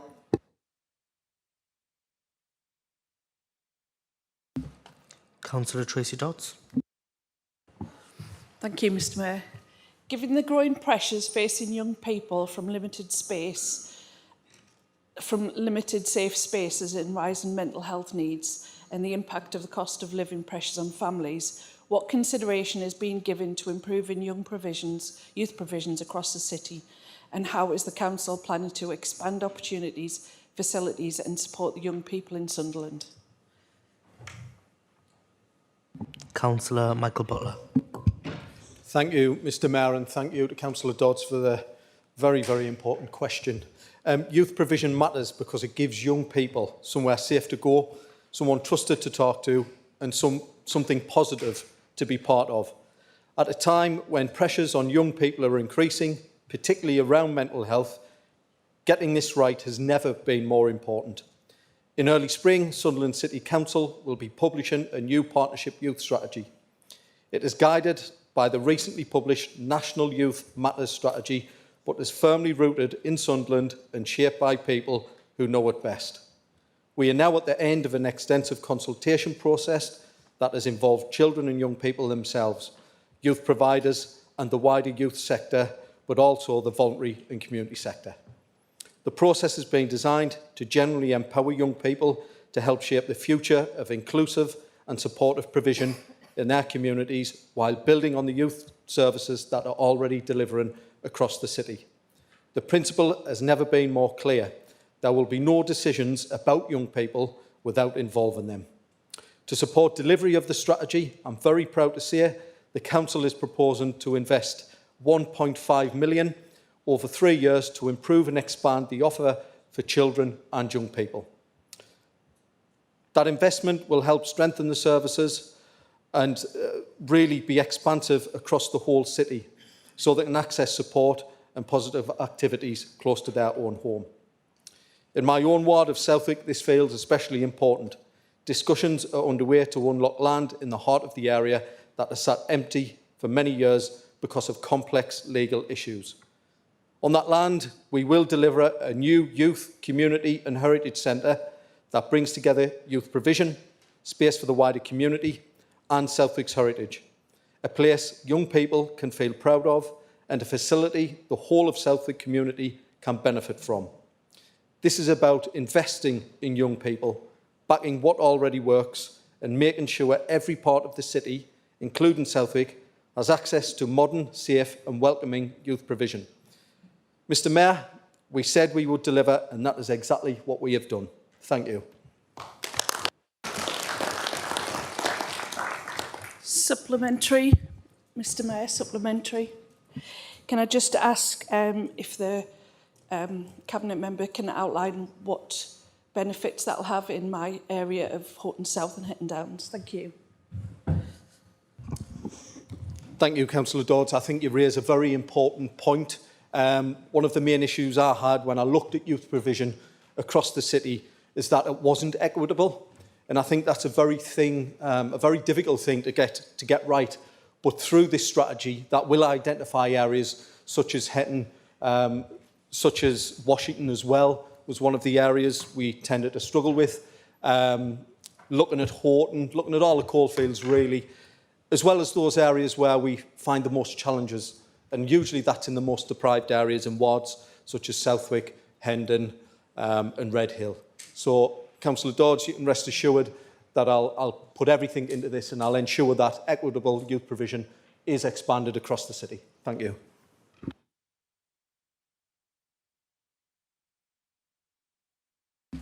Thank you.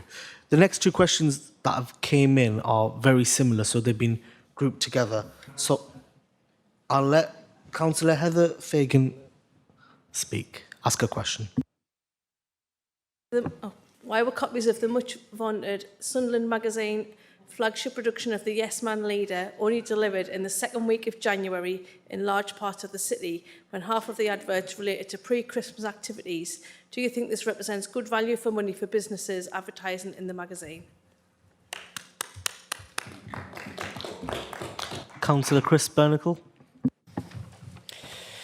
Residents across the city are receiving copies of the taxpayer-funded magazine, My Sunderland. The edition that's presently going out to residents includes information on Christmas bin collections, of which is too late, an offer of pantomime tickets, which is also too late, details of how to nominate someone for a SYA award received after the deadline, and an advert for New Year's Eve celebrations in Keele Square, after the fact, obviously. Is this a good use of taxpayers' money? No. Leader. Thank you very much, Mr Mayor. I'd like to thank Councillor Fagan and Councillor Bernacle for the question. Sunderland City Council's resident newsletter, Your Sunderland, launched in 2021 and shares information about what's on in the city, updates on key projects and information about help and support available to our residents. Our annual resident survey indicates that Your Sunderland is the most preferred source of information for residents. There is no advertising provided or paid for by external organisations within the newsletter, and since the launch, all previous issues had been delivered on time and to target. However, Mr Mayor, on this occasion, the supplier did not deliver less than 10% of the newsletters in the SR2 and SR3 postcodes. The vast majority of households in the city did receive the issue before Christmas 2025. Unfortunately, we were not informed of the delay until after it had occurred, which meant we were unable to advise residents in advance or to stop the delivery if the supplier had an issue. We have raised this matter directly with the supplier to understand the delay, and will work with them to understand what went wrong and prevent this happening again. As I say, it's the first time it's happened since 2021, but it is unacceptable, and we have made representations to the supplier. Alongside Your Sunderland, we always use a considered range of communication channels to reach residents, so information such as bin collection changes, New Year's Eve fireworks, the call for nominations for the Sunderland Young Achievers Awards and pantomime dates was shared with residents in many other ways, as well as the newsletter. Thank you. Thank you very much. Supplementary, please. Yes, go on, Chris. But just rock, paper, scissors. It can't be a second question. It was just I wanted to ask if the deliveries have been halted, or are people still receiving the outdated magazine? I also noted that you said that they only went out to areas with the SR postcode, even though my postcode's DH and I didn't get it till about the 10th of January. And also, are you going to be looking for a refund on these deliveries? Here. Thank you. I thought it was a supplementary question, Mr Mayor, not supplementary times 3. But as I said, this is disappointing. I am annoyed that it happens. The information I have been provided by the officers is that it was in SR3 and SR2 postcodes. But as I say, I'm not sure, Councillor, but I didn't realise you didn't live in his ward, Mr Mayor, but there we are. But we will, if you want to, is it DH4, 5, let us know. I'll ask Jill and the team to look into that, and we are in discussions with the supplier currently about all the issues that you've raised. Can I have a supplementary, please? Yeah, but please don't make another 3 questions. It's not, no. Given what's quite worrying is that when I've actually raised it with the council officers is that they've kind of gone away to get the information, so it doesn't look like we actually get the information reported back to the council at the end of every delivery, which is quite concerning, really. We should be kind of getting that report back to say it's all 100% delivered on time or not on time. I mean, would you agree that this is just a waste of taxpayers' money? And as previous mentioned, proposed in the Lib Dem budget amendment in the past, that that this magazine should be a waste of taxpayers' money, and therefore it should be removed from this upcoming budget. Agreed. To be fair, the second part of what you've said was just a whole other question. So it's up to the leader if he wants to answer it or not, but it was just a whole other question. Mr Mayor, I'm more than happy to answer that question because it just proves absolutely point blank to everyone that the Liberal Democrats do not listen to the people of Sunderland. The resident survey indicates that Your Sunderland is the most preferred source of information from residents. We, on this side of the chamber, listen to the residents. We provide the services they're asked for, and it just proves to show the Liberal Democrats you cannot trust a word they say, Mr Mayor. I believe Focus is the most trusted source of news. That concludes questions from councillors. I now call upon the leader to move the report and supplementary report of the Cabinet. Thank you, Mr Mayor. The report of the Cabinet is fully set out on pages 17 of the agenda pack tonight. The first one is the members' allowance scheme. Sorry, I just wanted to move it, Mr Mayor, before I speak to it. Sorry about that.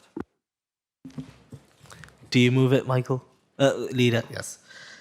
Deputy Leader, do you second the report? I second the report, Mr Mayor.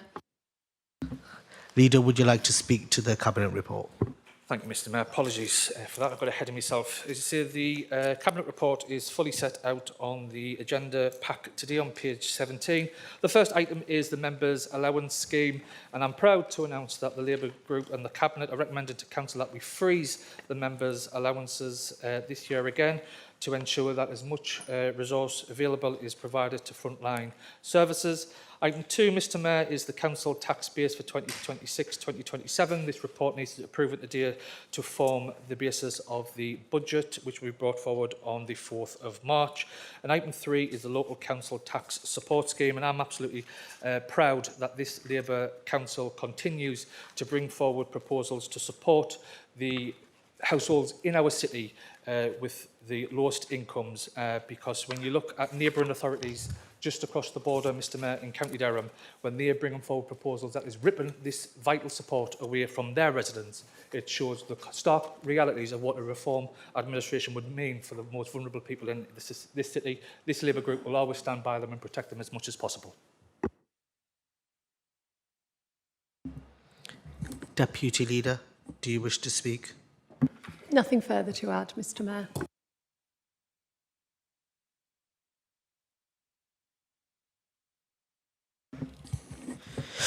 Councillor Edgeworth, I understand you would like to move an amendment to the recommendation on item 1. Would you like to move this now? Yes, please, Mr Mayor. Would you like me to read out the amendment? Is that seconded? I'll second it, Mr Mayor. You can read it out. Thank you, Mr Mayor. I'd like to move an alternative proposal on the members' allowance scheme for 2026-27 as follows. Reduce the basic allowance to £7,951 with no uplift to be applied in line with CPI. Reduce special responsibility allowances as follows. Reduce the Leader of the Council's allowance to £30,143. Reduce the Deputy Leader of the Council's allowance to £20,089. Reduce the Cabinet Member with Portfolio allowance to £16,573. Reduce Leader of Opposition Group, comprised of at least 8 members, allowances to £4,000. To reduce allowances for chairs of the following Scrutiny Coordinating Committee to £4,143. To reduce SRAs for chairs of thematic scrutiny committees to £4,143. To reduce area committee chairs to £8,280, to reduce the chair of licensing and regulatory committee to £6,695, to reduce chair of planning and highways committee to £6,695, to reduce vice chairs of the following committees: area committee 0, scrutiny coordinating committee 0, licensing and regulatory committee 0, planning and highways committee 0, to reduce special responsibility allowances for membership of the adoption and permanency placement panels and fostering panels to £4,184. To reduce the co-opted members' allowances on the Audit and Governance Committee, the chairman to £4,000 and independent member to £2,000. To reduce the mayoral allowance to 0. To reduce the deputy mayoral allowance to 0. To retain the carers allowance provision as set out in the original recommendation. To amend the travel allowances for elected members and co-optees so that they only can be claimed when travelling outside of the North East region, defined as Northumberland, Tyne and Wear, County Durham and the Tees Valley. And then to retain the motorcycle, bicycle and car allowances as set out in the original report. we would like to abolish all subsistence allowances, so reduce the breakfast allowance to 0, lunch allowance to 0, tea allowance to 0, and evening meal allowance to 0. We will retain the overnight accommodation provisions as set out in the original report and retain the grant payable for use of rooms for halls or word surgeries at £15 maximum per occasion, to reduce the telephone calls allowance to £0, to reduce the broadband allowance to £0. Thank you very much. Who else wishes to speak on the amendment? Is that your speech, by the way, Paul? Oh, that's the amendment. You can now give your speech. Thank you. Just wanted to comment on the political genius of Michael Mordy in action here, because he's marched all his backbenchers, hardly any of whom voted for him, to the top of the hill to defend last year or this year's pay rise for councillors, presumably because Keir and Kim told him to do it, or because he thought Keir Starmer was still really popular and that he'd be a competent two-term Prime Minister who the public would support, and he thought he'd get away with it. Instead, Labour councillors have taken the hit locally since this time last year for agreeing to give themselves a pay rise and for agreeing to do so every year for a 4-year period.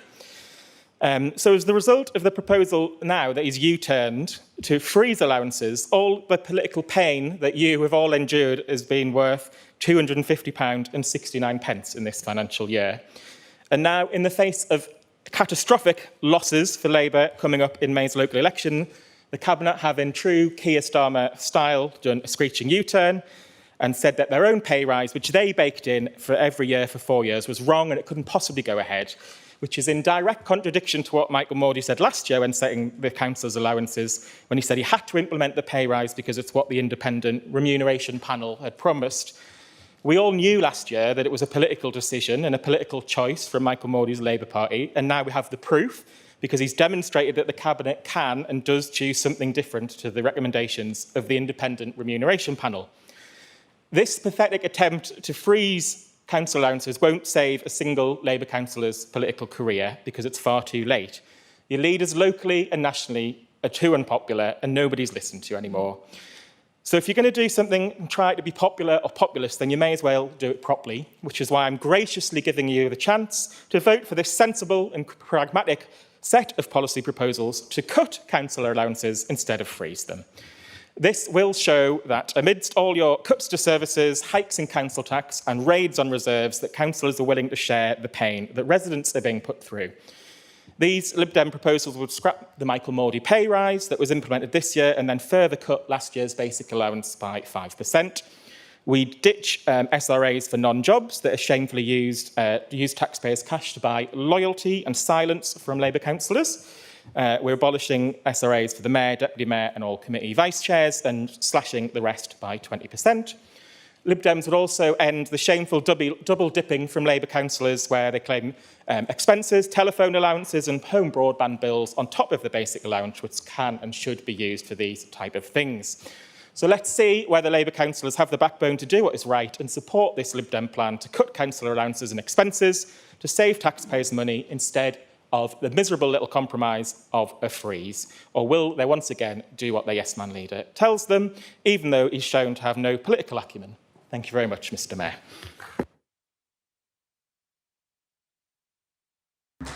Councillor Fagan, do you wish to speak?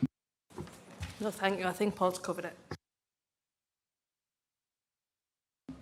Who else wishes to speak on the amendment? Mr Mayor, we had prior notice from Councillor Mullen that he wished to speak on this item. Could I just check if he wishes to speak on the amendment? On the main item, please. On the main item, okay. Yeah. Councillor Hartnack. So, Mr Mayor, there is Councillor Hartnack to speak and the Leader has the right of reply. Councillor Hartnack. Thank you, Mr Mayor. I'm inclined to support the amendment. It's an absolute nonsense. Well, actually, I'll go a little bit further than what the Lib Dems have gone, actually. But it's an absolute nonsense to be presented with figures of special responsibility allowances paid to mainly Labour faithfuls, receiving huge allowances for chairing or vice-chairing 10 meetings or so a year. to run, for example, the Scrutiny Coordinating Committee meeting, which is supposed to scrutinise council decisions but doesn't, the chair receives £12,556, or the equivalent of £1,255 a meeting, along with his deputy, who receives a further £627 a meeting. This meeting is supposed to be non-party political, so as an offer, and to save £18,833 per year to run this meeting, myself and Councillor Mullen, and also Councillor O'Brien has offered to chair meetings as well.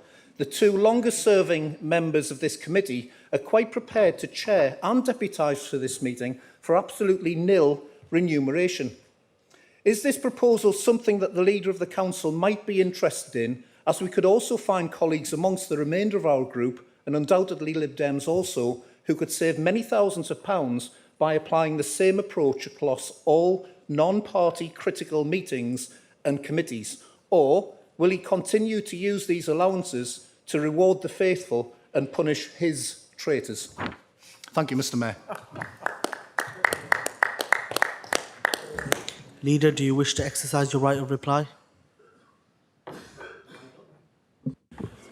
Thank you, Mr. Mayor. It's the same old that comes every year. Populist from the opposition. The Labour groups have a long-standing position that the special responsibility allowances are set independently by the Independent Remuneration Panel. They have not changed significantly, in my knowledge, for between 10, 15, even maybe longer. It's our belief, and we will vote against the amendment, that councillors should not, on the floor of council, be deciding how much they get paid, because in my experience in other authorities up and down the country, when they're sitting on that side of the chamber, they say one thing. If they ever get into power, they just then reverse and they go up, up and up. In Sunderland, SRAs are set independently by a panel who assesses the level of their SRAs across the board in comparison with other authorities. And I repeat what I said in one of the questions to council. This Labour group, when I became leader, we reduced the number of SRAs, saving £45,000 of taxpayers' money. And I just ask the council to reject the amendment.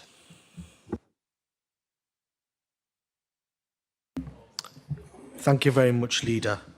We will now take an electronic vote on item 1, the alternative recommendations just made now by Councillor Paul Edgeworth.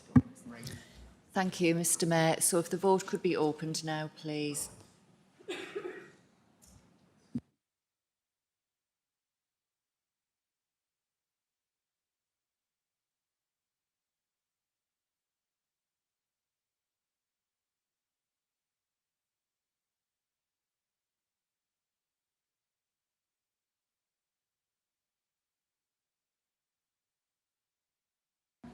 So, members, the vote will be closing now.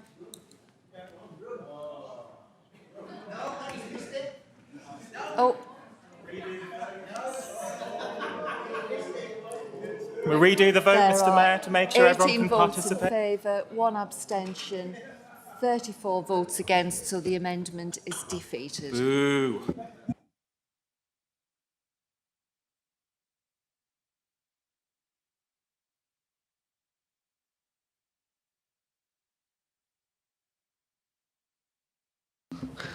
Can't do anything if the councill's not in the room.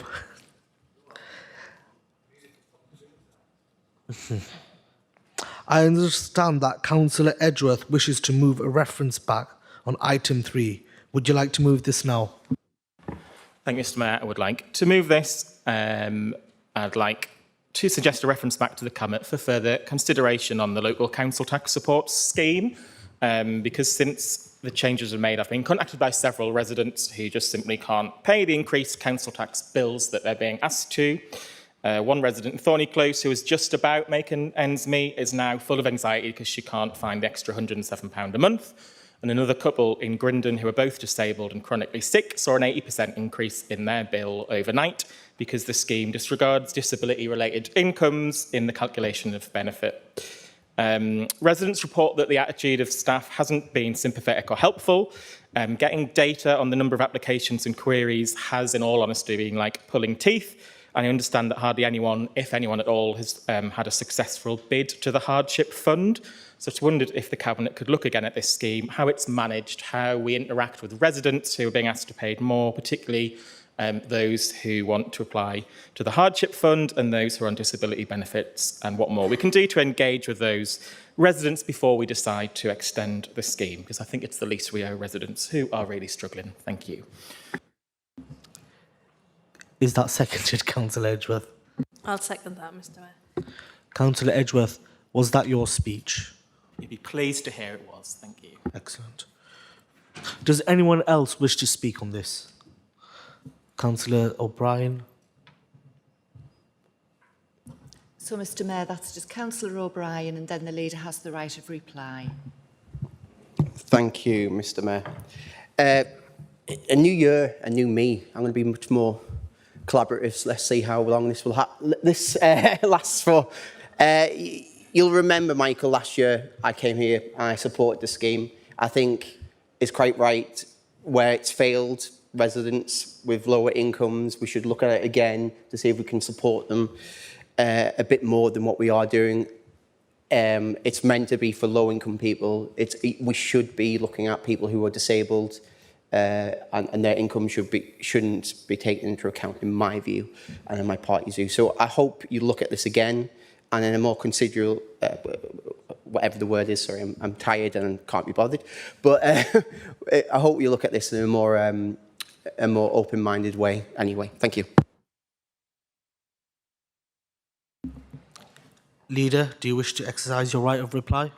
Thank you very much, Mr Mayor. I'll just say at the outset, ask Council to vote against the reference back, but in saying that, I will absolutely take on board what Paul and what Stephen have said. I understand that the system, when we moved to a banded system, in my view, it's fairer. It took hundreds of the lowest paid residents of the city out of paying any council tax at all. There has been some anomalies through the system as the government have migrated people from legacy benefits onto universal credit that is causing some of these issues. The team is aware of it. They are working through them. I would say to anyone who is relatively, genuinely struggling, the government have extended the Household Support Fund. There is money available out there, so please get in touch with your ward councillors or with me or with the Cabinet members, and we will endeavour to get you the support that you need. But I've made a note of the issues that you've raised, and as we move through the new year, we'll look to make any changes so that those who have been transferred from the legacy benefits to universal credit are provided with as much support as possible. Thank you. Thank you. We will now take a vote, an electronic vote, on item 3, reference back, in respect of the local council tax support scheme. Thank you, Mr Mayor. So if the vote could be opened, please, and perhaps ring the division bell as well, please.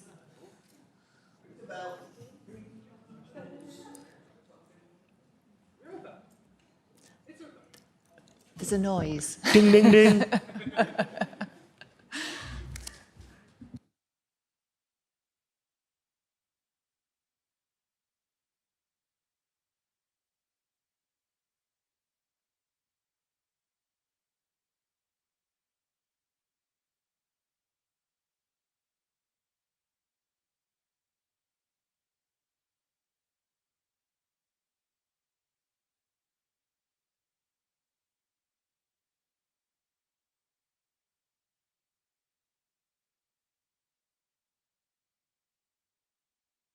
Sorry, I think you can only hear the division bell outside. It rings in the lobby. It's a noise in the lobby. Oh.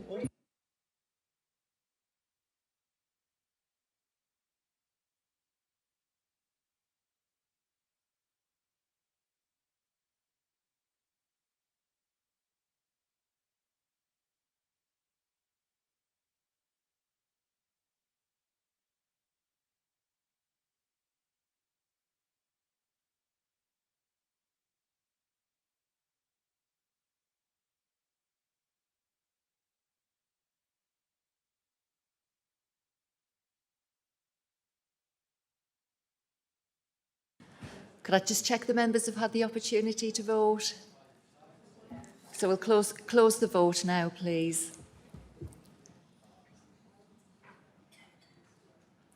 There are 18 votes in favour and 39 against, so the reference back is defeated.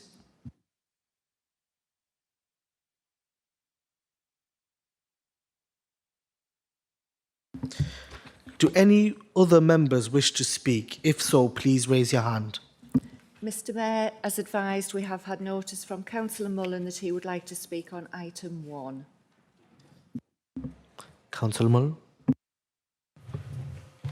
Thank you, Mr. Mayor. I know we've already had the fun with the allowances bit, but there is a serious point to be made here, which is that the Labour Party does intentionally use the independent remuneration panel to deceive the public.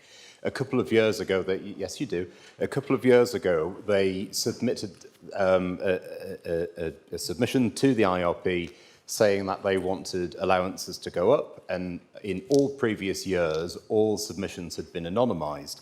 But the Labour Party then put out into the media that they were against an increase in allowances, and so when the IRP reported, they named the people who had asked for the increase, and it was actually the Labour group had asked for the allowances to be increased with the intention of campaigning against the increase they had asked for. Much like then, now they are saying that they want to freeze allowances, but the freeze is being applied to something that they supported. Both opposition groups last year voted against an increase in allowances, and in the past I've voted on multiple occasions to cut my own allowance, including when the IRP didn't recommend getting rid of the Deputy Leader of the Opposition allowance, but Graham Miller did, and happy to support him on that. But we've never supported an increase. It's only Labour that has done that. So to say now that they're in support of freezing it and that the proposal to increase it came from some independent body that they were being guided by that exists entirely outside of the remit of political influence is just not true. I think we can all see, as Paul Edgeworth has said, that the reason they're doing this is because elections are coming. It's not intended to save the public money because they could have applied that principle last year. It's because they have realised that in May, it won't just be cuts to Labour's councillors' allowances, it will be cuts to Labour councillors.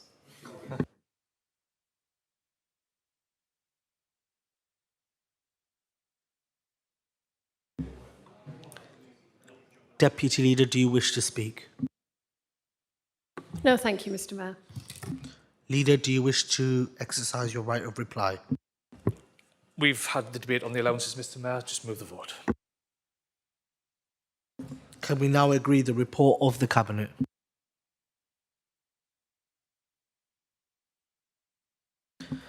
The next item tonight is reports, which includes a report of the Leader on special urgency decisions and a report and supplementary report on appointments to committees. I will take these in turn, starting with the Leader's report on special urgency decisions. Leader, would you please move the report? I so move, Mr Mayor. Deputy Leader, do you second the report? I second the report, Mr Mayor. Does Council agree to receive the report? Next, we will deal with the report on appointments to committees and the supplementary report, which sets out the full list of proposed opponents. Leader, would you please move the reports? I so move, Mr Mayor. Deputy Leader, do you second? I second the report, Mr Mayor. Does anyone wish to speak on the reports?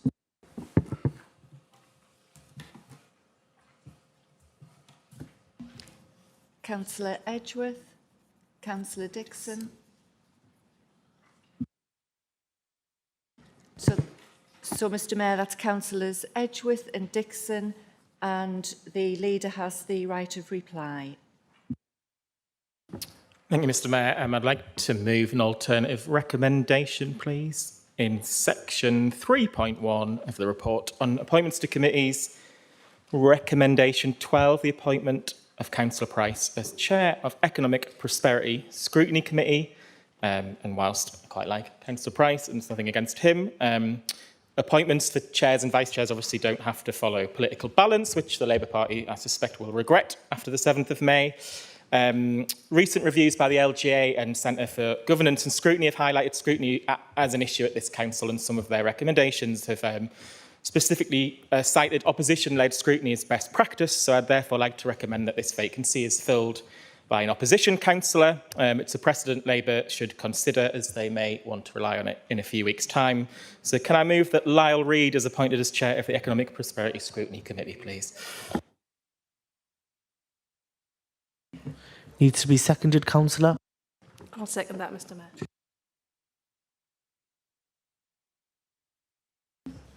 So I will have to do a show of hands. Can I request an electronic vote, please, Mr Mayor?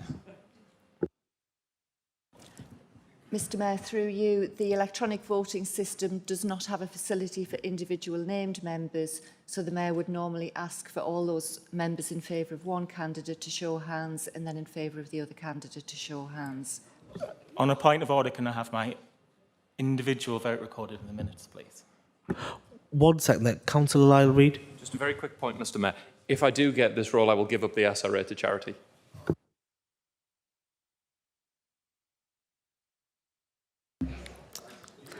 Okay. Can we have a show of hands for councillors who would like to see Lyle Reid take the role?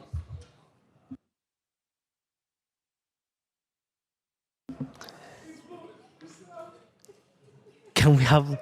Right, you can put your hands down. Can we have a show of hands for councillors who would support John Price?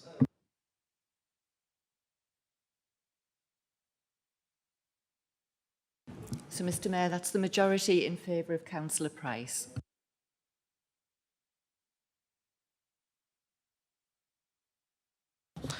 Councillor Dixon, do you wish to speak?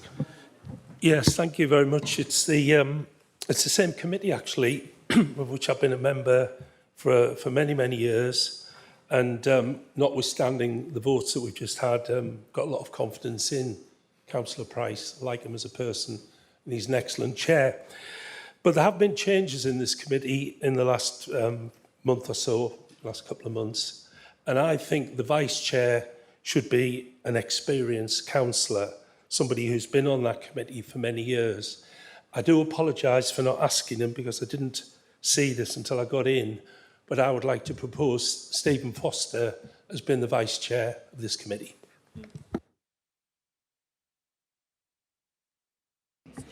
You've proposed Stephen Foster. Do you have a seconder? Councillor Hartmark has seconded it.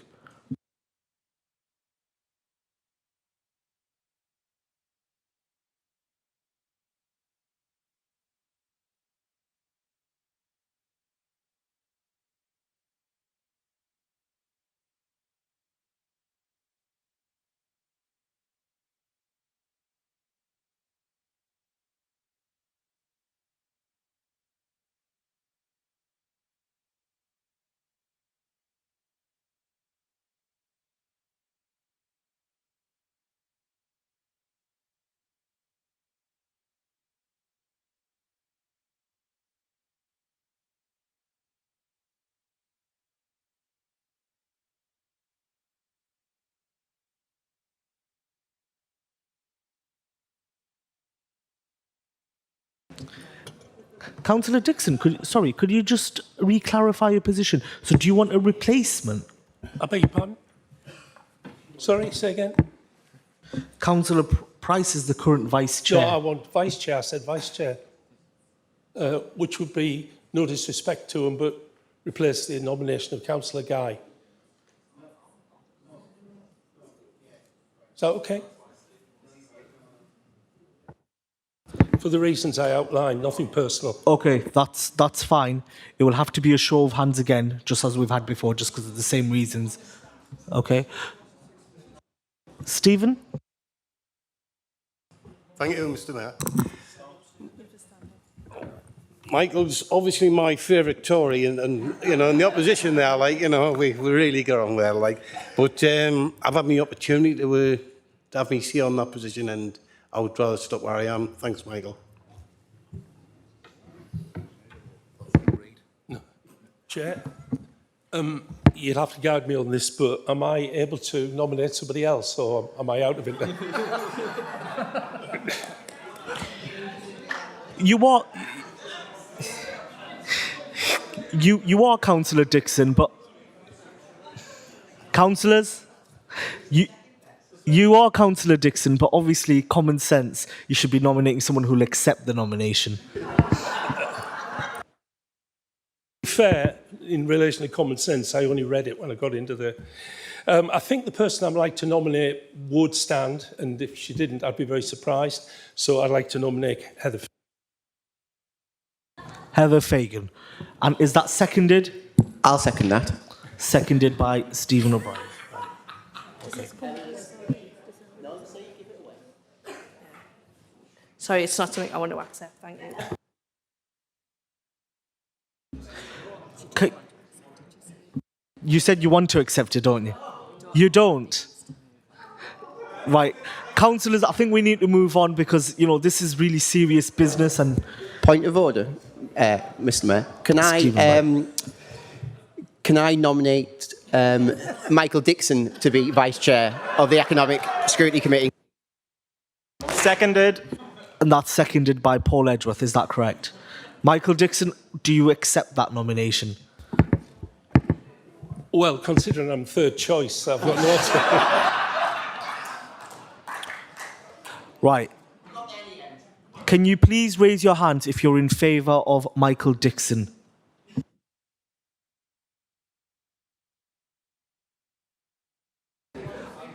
Right. Can you please raise your hands if you're in favour of Councillor Logan Guy? Mr Mayor, the majority is in favour of Councillor Guy.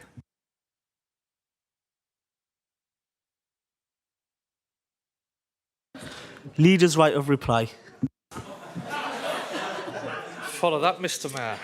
I don't think I actually spoke to the original report, actually, but it's fully set out, the different appointments to that. What I would like to point out, Mr Mayor, there's a couple of ungroup members who have been asked repeatedly to fill up the positions that the political calculations allocate to them. But as far as I understand, there's only Councillor Eyre, the former Tory, now independent from St Chad's, who's taken up that position. So I would really press upon the other ungroup members, Councillor McKinley and Councillor Warren, to do their service, do their duty, Mr Mayor, pick up some of these committees and not sit on the sidelines, because they were elected to serve the residents and they said they're going to roll the sleeves up and get stuck in, but at this stage they're turning the opportunity down, Mr Mayor.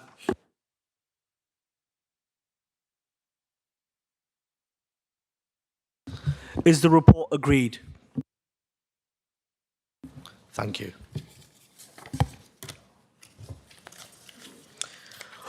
We will now deal with the notice of motion, which is titled Labour Leading Sunderland Forward, building on Labour's success to make Sunderland an even better place to live.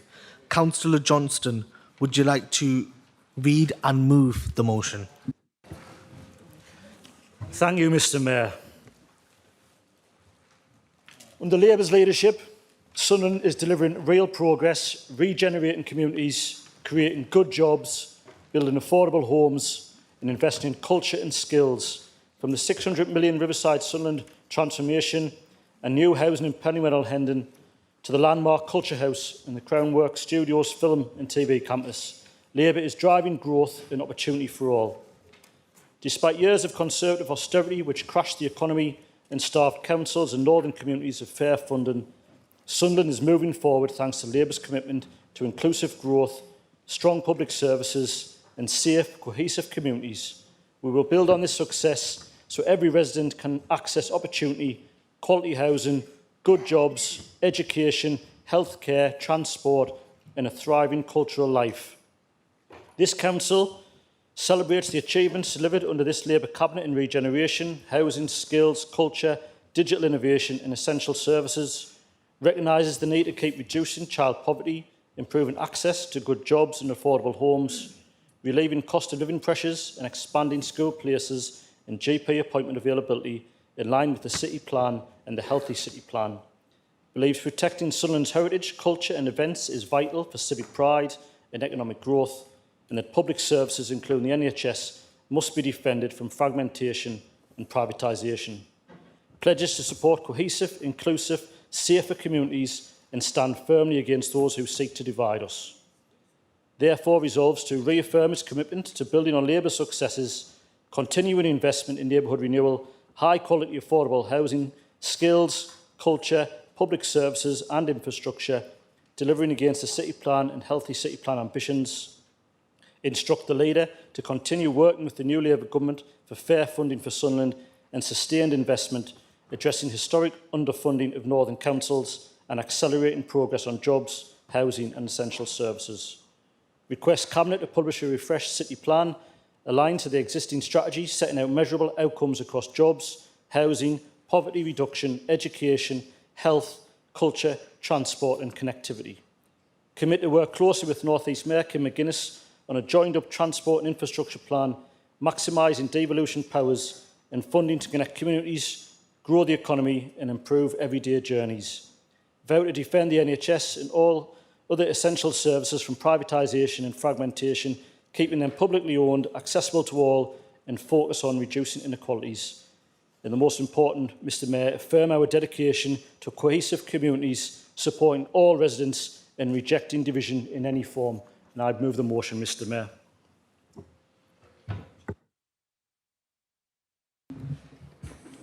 Thank you. Councillor Tobin, do you second the motion? Thank you, Mr Mayor. I second the motion and would like to speak. Point of order, Mr Mayor. Thanks. Point of order on Rule 13.2.2F, which states that a motion will be rejected if it's subdivided to cover more than one unrelated matter or topic, which would normally be expected to be the subject of separate motions on notice.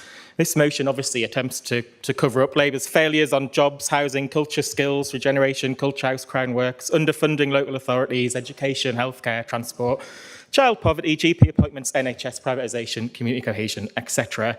It's clearly on one or more unrelated topics which would normally be expected to be the subject of separate motions, and I have no doubt whatsoever that if my party or if Conservative, Independent or Reform councillors had tried to bring a motion of this nature, it would have been rejected. So could I have a ruling on that, please, Mr Mayor?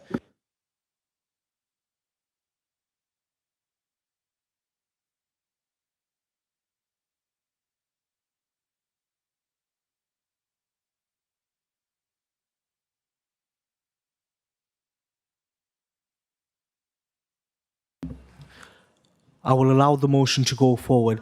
I do note the fact, Councillor Edgeworth, you're named on 2 amendments on this motion. And the Mr. third Mayor, coming from your group. So Mr. Mayor, you've got Mr. 3 Mr. amendments Mayor? on the motion, so you will be able to have your say. Mr Mayor, we went through this personally. We had a very... This is not a space for a personal discussion. Mr Mayor, Mr Mayor, No. I think that a point of personal clarification... Right, I'll give you a point of personal clarification, but it has to be on something said in this meeting. Those amendments, as you well know, were not all agreed, and they came separately. So, therefore, they're separate amendments. There's nothing to do what Paul does with his amendments and everything. But they're separate amendments. They're separate ones. We chose to do them separately because they covered different topics, because there's a different motion. No, I understand that, but what I'm trying to say is you will have your say. You will have your amendments, 3 amendments, which is, as you know, quite unusual. So I will let them do their motion and I will let you have your amendments. Okay?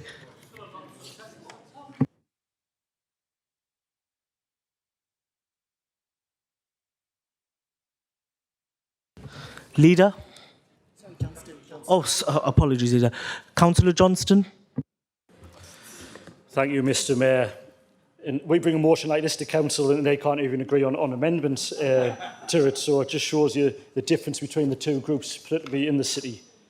Sunderland's time to shine was just one of many glowing endorsements our city received from Time magazine earlier this month.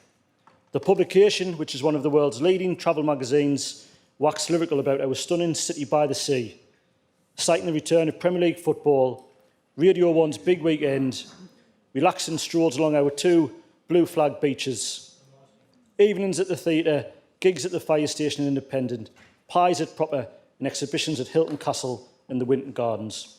It was a beautiful write-up of Sunderland, Mr Mayor, hopefully educating people the world over about our city's rich cultural and leisure offering, and hopefully educating a few people in here tonight as well. Maybe it'll even shift a few perceptions and misconceptions and encourage more people to visit and experience all the amazing things that our city has to offer. That said, while the majority of us in this chamber don't need reminding of how amazing our city is and the incredible journey we've been on over recent years, there are still some among us who unfortunately can't help but talk Sunderland down. Despite being elected to represent the people of Sunderland, who take incredible pride in the city and its ongoing transformation, in fact, just days after the Time Out magazine article went viral, we had the leader of the Liberal Democrats reaching out to national titles to talk down the ongoing development of the city's train station, which is still in its first phase of development. Despite having been reminded on numerous occasions, Point of personal clarification, Mr. Mayor. By Sunderland City Council. Councillor Johnston. Councillor Edgeworth. Just on those comments about the disgraceful Point of train personal station. clarification, is it? Yes. Right, please go ahead. I didn't reach out to those publications. They just picked up my excellent, astute comments and decided to run more stories with them. Thank you, Mr. Thank you, that's noted. Councillor Johnston, please continue. Thank you, Mr. Mayor. As we all know, the station has its challenges, particularly when it comes to attracting retail operators.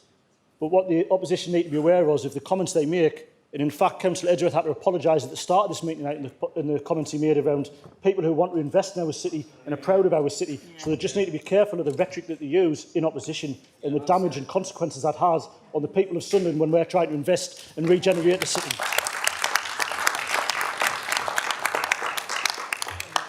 I mean, I could mention the Conservatives around what they've done around Marks and Spencer's as well. The new food hall in the city is part of a major £15 million investment in Silksworth, and the news has been well received and sends a clear message that businesses see Sunderland as a place to invest.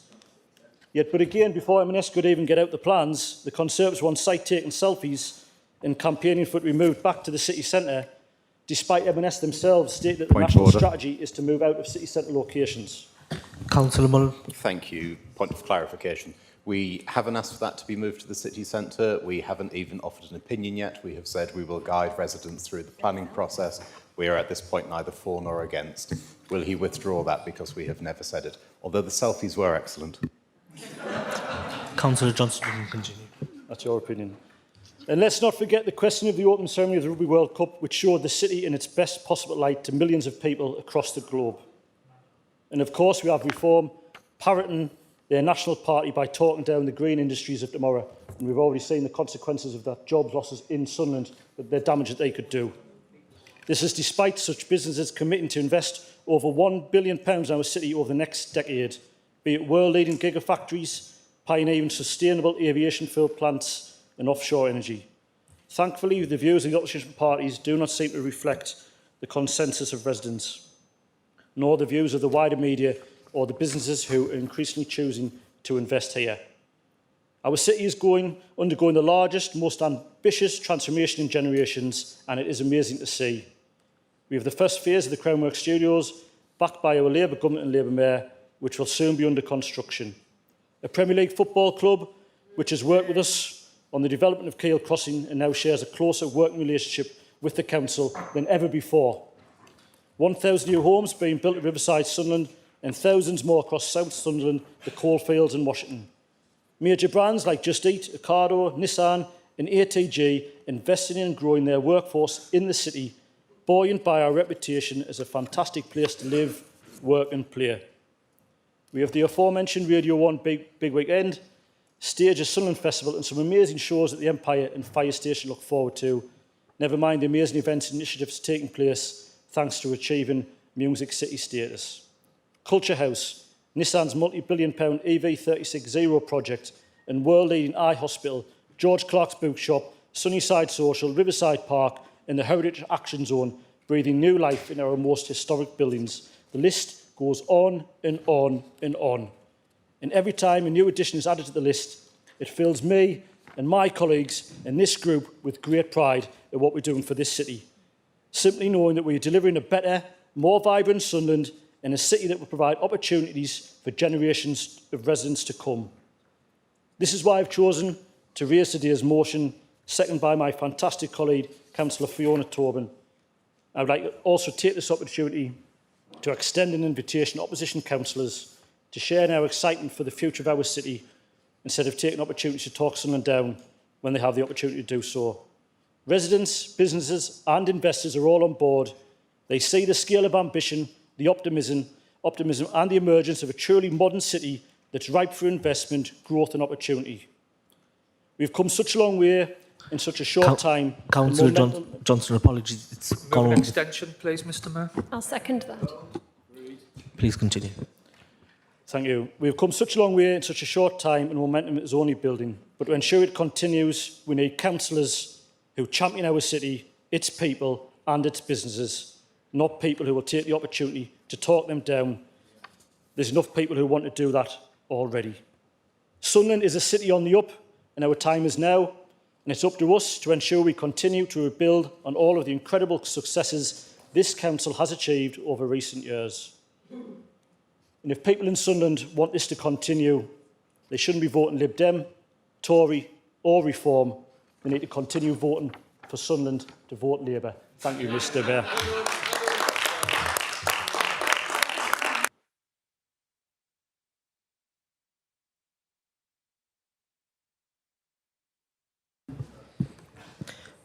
Councillor Tobin, do you wish to speak? Yes, thank you, Mr Mayor, and thanks everybody. This is the first time I've seconded a motion, so I'm quite excited about that. I do so in good faith, and I know we'll all support in really shouting about how great our city's doing, and I'm delighted to stand here and second this motion. I'm a proud product of Labour investment and Labour values.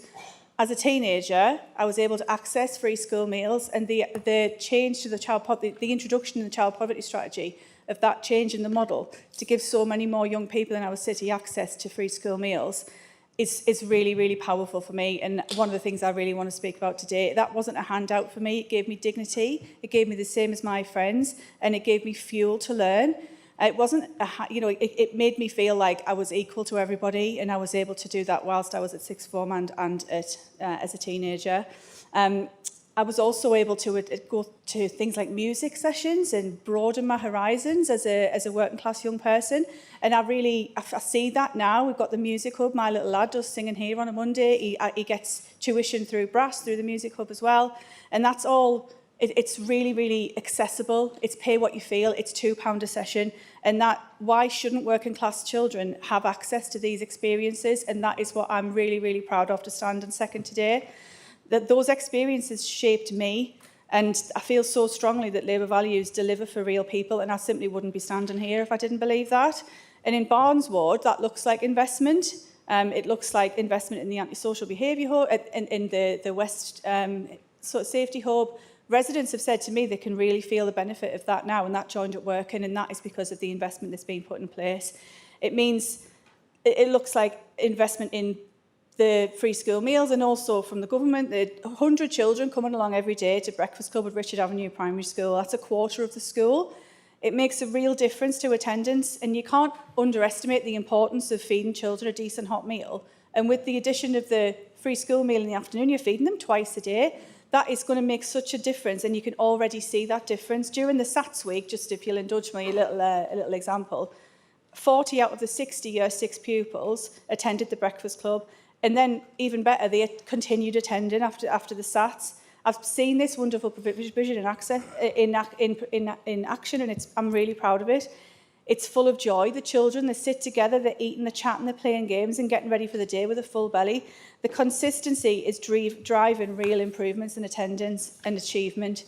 And I'm pleased and proud to second this Labour motion, and to be absolutely clear about what it represents. A council led by Labour values, delivering for residents in the real world. And to be honest about the context, the council's been operating under sustained financial pressure, and those pressures weren't created here, but they're being dealt with here.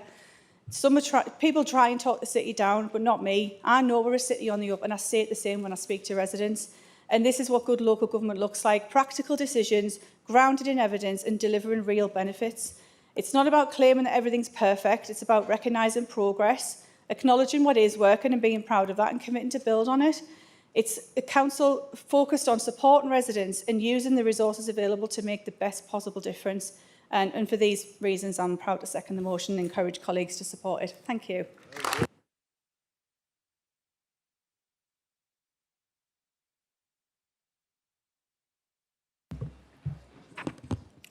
I understand that Councillor Edgeworth wishes to move an amendment. Councillor Edgeworth, will you read that out, please? Thank you, Mr. Mayor. In the third paragraph, third bullet point, delete after from and insert the privatisation first introduced by Labour and Andy Burnham, so that the amended bullet point in the third paragraph would read, this council believes protecting Sunderland's heritage, culture and events is vital for civic pride and economic growth, and that public services, including the NHS, must be defended from the privatisation first introduced by Labour and Andy Burnham. Thank you, Mr. Mayor. Councillor Stephen O'Brien, do you wish to second the amendment? I second that amendment.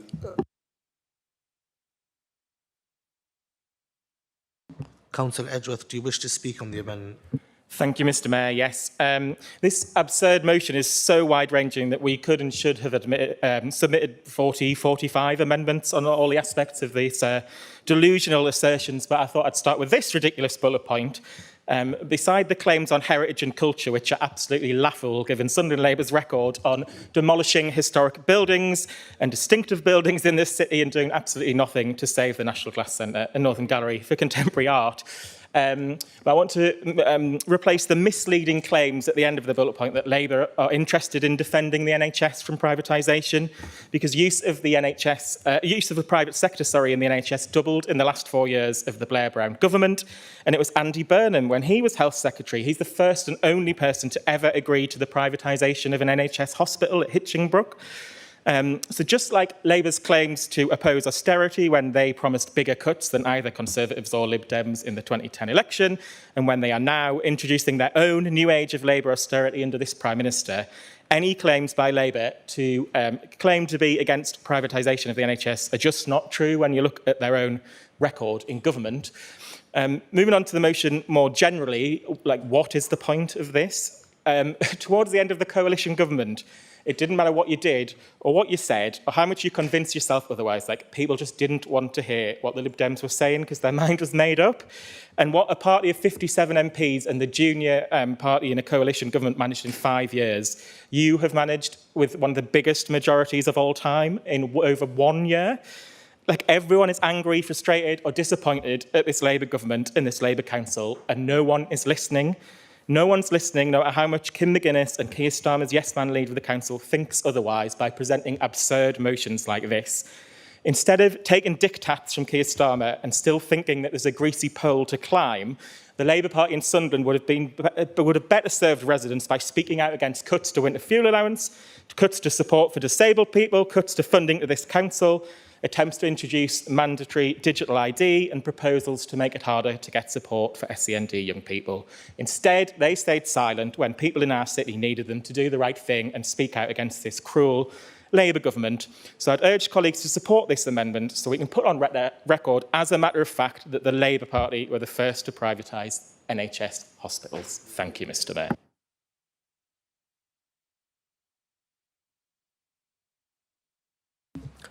Councillor O'Brien, do you wish to speak?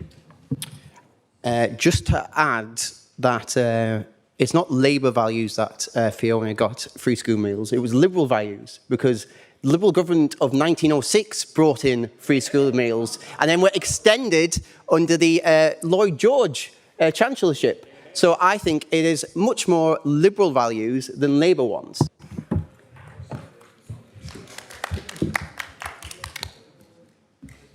Does anyone else wish to speak on the amendment? Well, it winds them up. Mr Mayor, we had received prior notice from councillors Checker, Donkin, Mullen and Dixon that they would like to speak on the motion. Could I just check if any of them would like to speak on the amendment? No. Thank you. So are there any members who wish to speak on the amendment? None, Mr Mayor. Therefore, Councillor Johnston has the right of reply.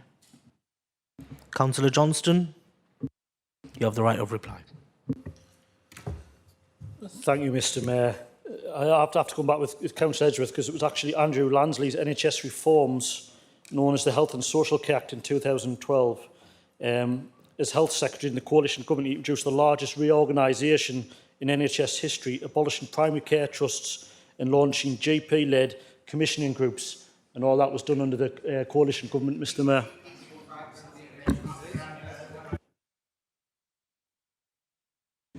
We will now vote on the amendment. Thank you, Mr Mayor. So if the vote could be opened, please. And ring the bell, please.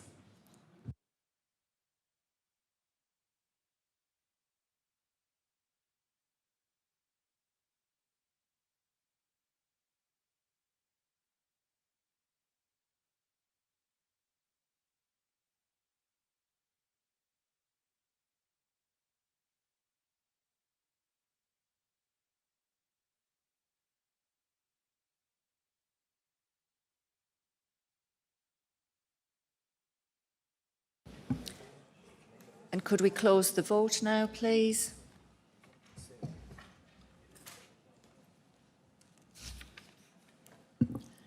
There are 16 votes in favour and 37 against, so the amendment is defeated. Thank you. I understand that Councillor O'Brien wishes to move an amendment. Councillor, do you wish to... Do you mind reading out the amendment for me? Sorry, Isham, please, could you read out the amendment for me? Just give me 1 minute. I need to have a look at it myself.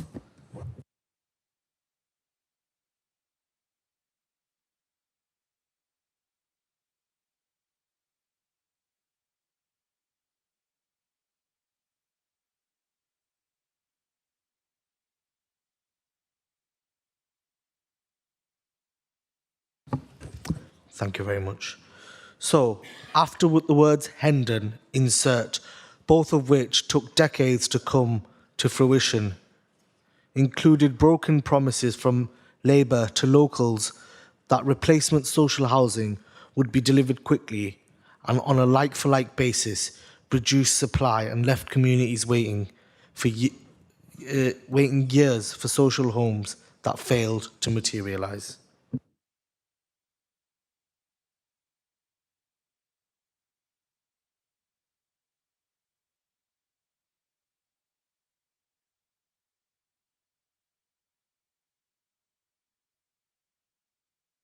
After Hendon, insert. Yep, right, that's fine. Councillor Edgeworth, do you second the amendment? I second the amendment. Thank you, Mr Mayor. Councillor O'Brien, do you wish to speak to the amendment? Yes. I'm going to, if you mind indulging me, I'll just speak on the broader motion as well. Era of cooperation. Point of order, Mr Mayor.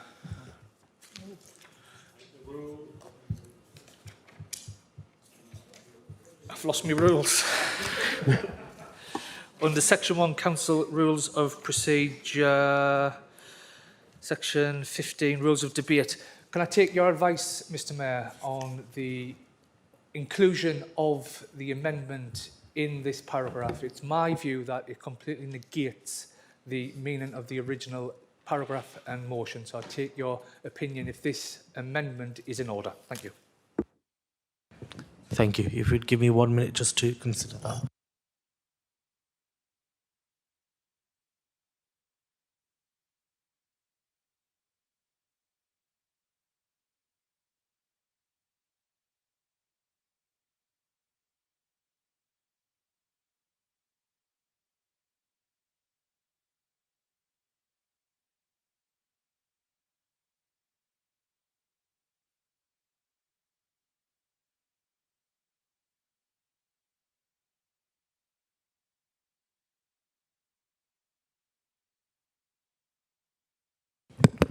Thank you very much, Leader.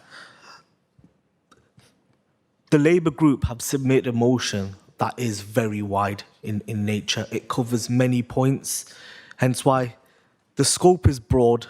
The scope to change things is quite broad as well. So on this occasion, they will be allowed to go forward with their amendment. Thank you very much, Leader. Councillor Thank you, Mr Mayor. You are fastly becoming my favourite mayor. Sorry, Linda. Oh, Linda isn't here. She's not here. Thank God. She'll kill me. She'll be watching. She'll be watching on YouTube. She'll be watching on YouTube. Who? Sorry. I beg my pardon.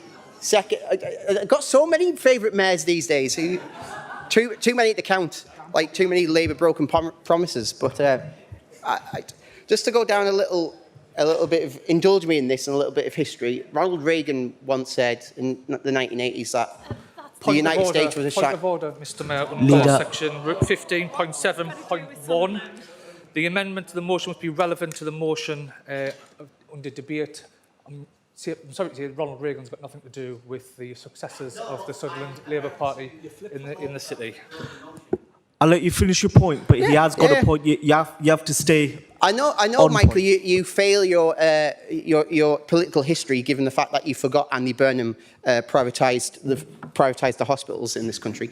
But if you forgive me to indulge me for a second, Ronald Reagan once said, "It's a shining city on the hill." When he described America, it's a parallels here where it's a shining city on the hill is Sunderland. You'll never know that Sunderland Labour knocked down social homes or privatised the social home sector when you give it to Gen 2. You would never know that grit bins are only filled once in a while, or people's pavements or potholes aren't filled. It's a great city to live in, isn't it?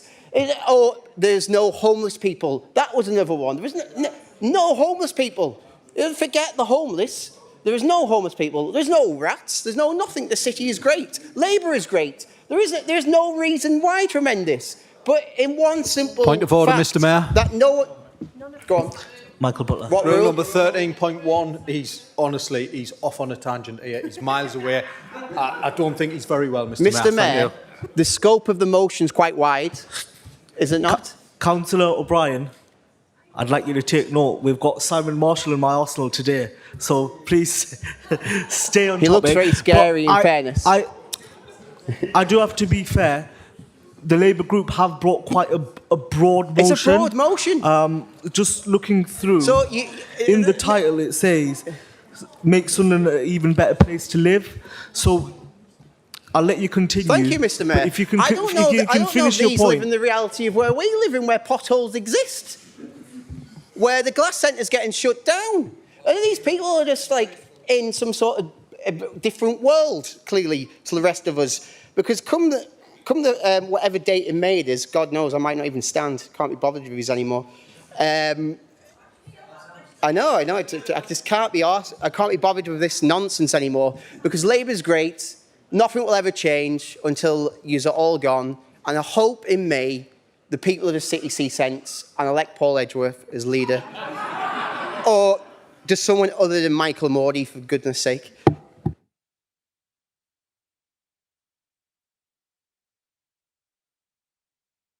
Point of order. No. Councillor Mullen. Thank you, Mr Mayor. Under 13.3.1 and 13.3.2, can I just give some advice to Labour councillors who are quite clearly getting frustrated at the fact that there have been 2 amendments? Under these rules at the last meeting, you changed the constitution so that essentially the Conservative group would never have another motion, and you did this on the basis that the meetings were becoming like this and becoming too unwieldy. And quite clearly, the changes that you made have not solved the problem. But I just want to highlight what you have done instead. The Labour motion was submitted on the 15th of January of this year. The Lib Dem motion, which comes second, on the 14th of January. Ours, under the new rules, was submitted in November 2025, but is at the back of the agenda despite the fact that we got it in first, because of rules that you set. So you were not in a position to be complaining that the Lib Dems have found another way to get on top of you, because you claimed that by doing this to us, it was solving the problem. You were warned at the time, and some of you sat Councillor there Mullen, shaking your head. I think you've gone a bit off topic yourself here. I have. You have. But So I'm I'll annoyed. ask you to wrap it up. Well, thank you for your contribution.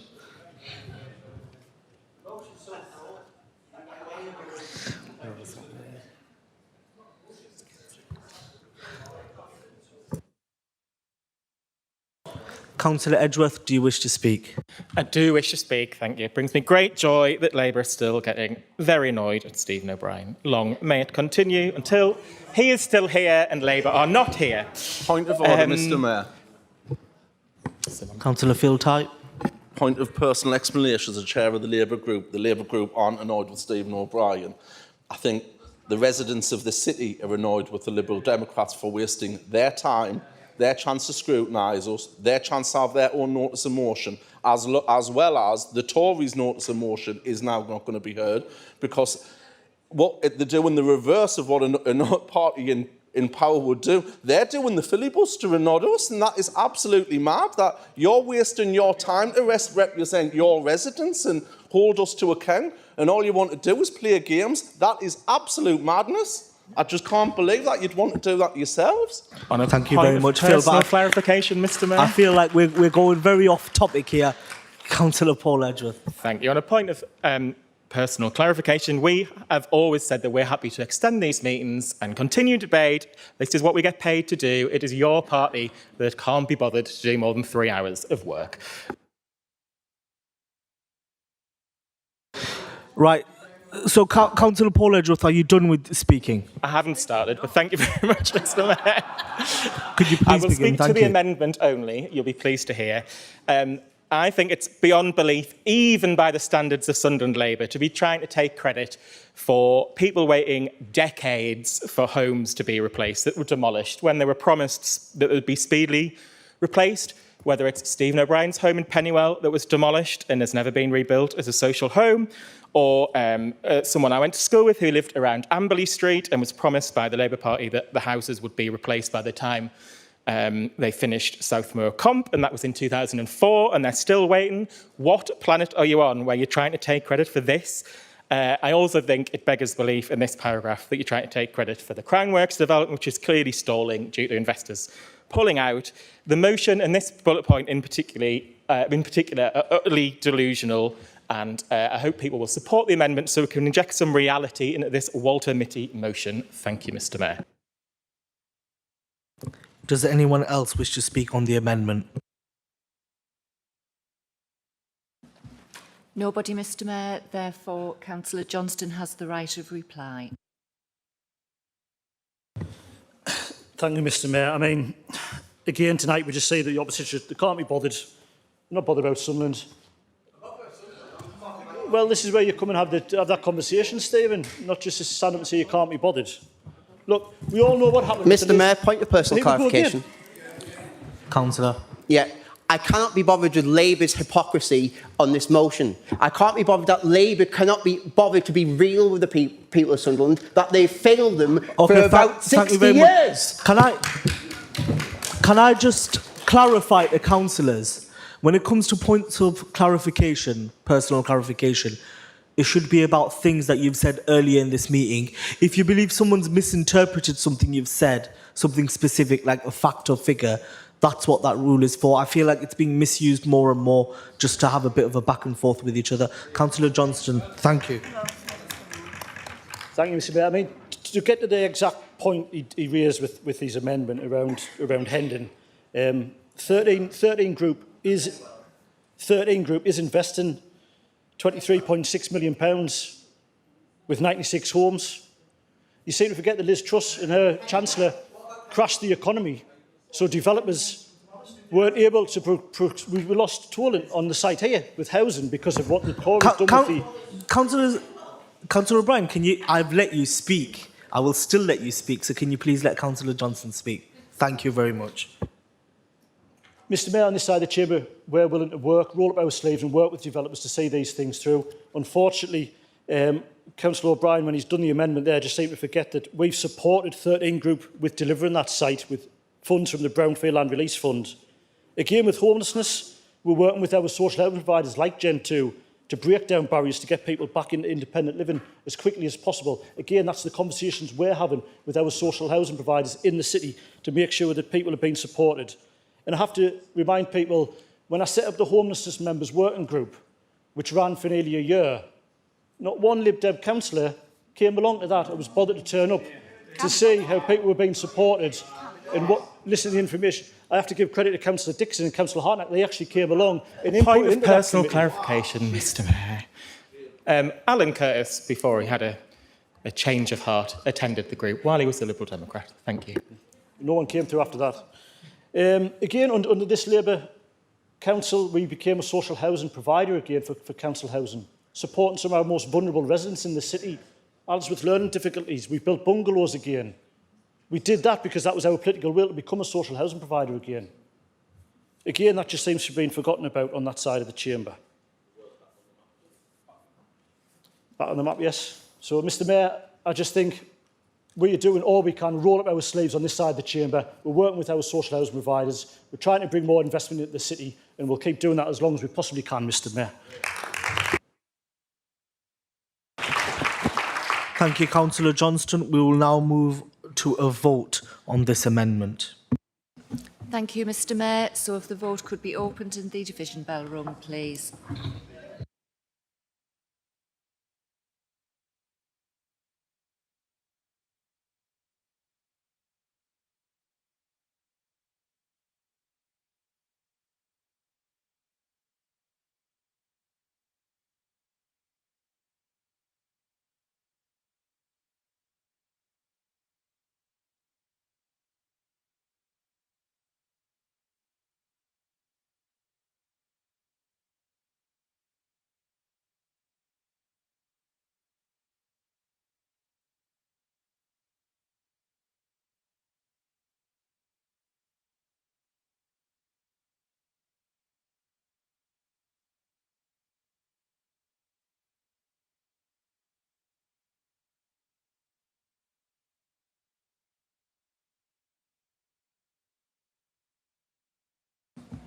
And the vote will be closing now, members.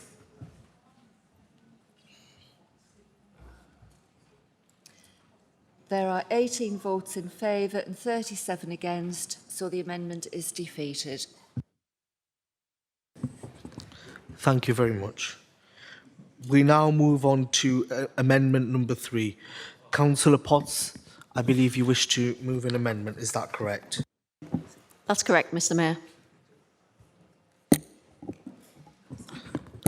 Councillor Potts, would you like to read out your amendment? The amendment is to delete the third bullet and replace it with believes protecting Sunderland's heritage, including the National Glass Centre, the Washington F-Pit, ensuring its sporting prowess, including supporting the promised land around the Stadium of Light and the safeguarding of public sports facilities and leisure services, purposefully encouraging events that contribute to Sunderland's recognition on national and international stages, such as air shows, kite festivals and sporting events, and crucially that public services, including the NHS, be defended from fragmentation and privatisation. Such vigour is vital for nurturing civic pride and developing economic growth. Thank you very much. Councillor Wood, do you wish to second the amendment? I wish to second the amendment, Mr Mayor. Councillor Potts, do you wish to speak on the amendment? Yes, thank you, Mr Mayor. So, we were advised that previous amendments had been too wide-ranging, hence the 3 separate amendments. So I just wanted to make that point to everyone in the chamber. The motion was clearly written to try to convince voters in the upcoming elections that the Labour-led council has done a good job. And, you know, again, contrary to some opinions in this room, we are listening to our residents, and some of the things here are what get mentioned to us. And some of them we've talked about already tonight in the chamber.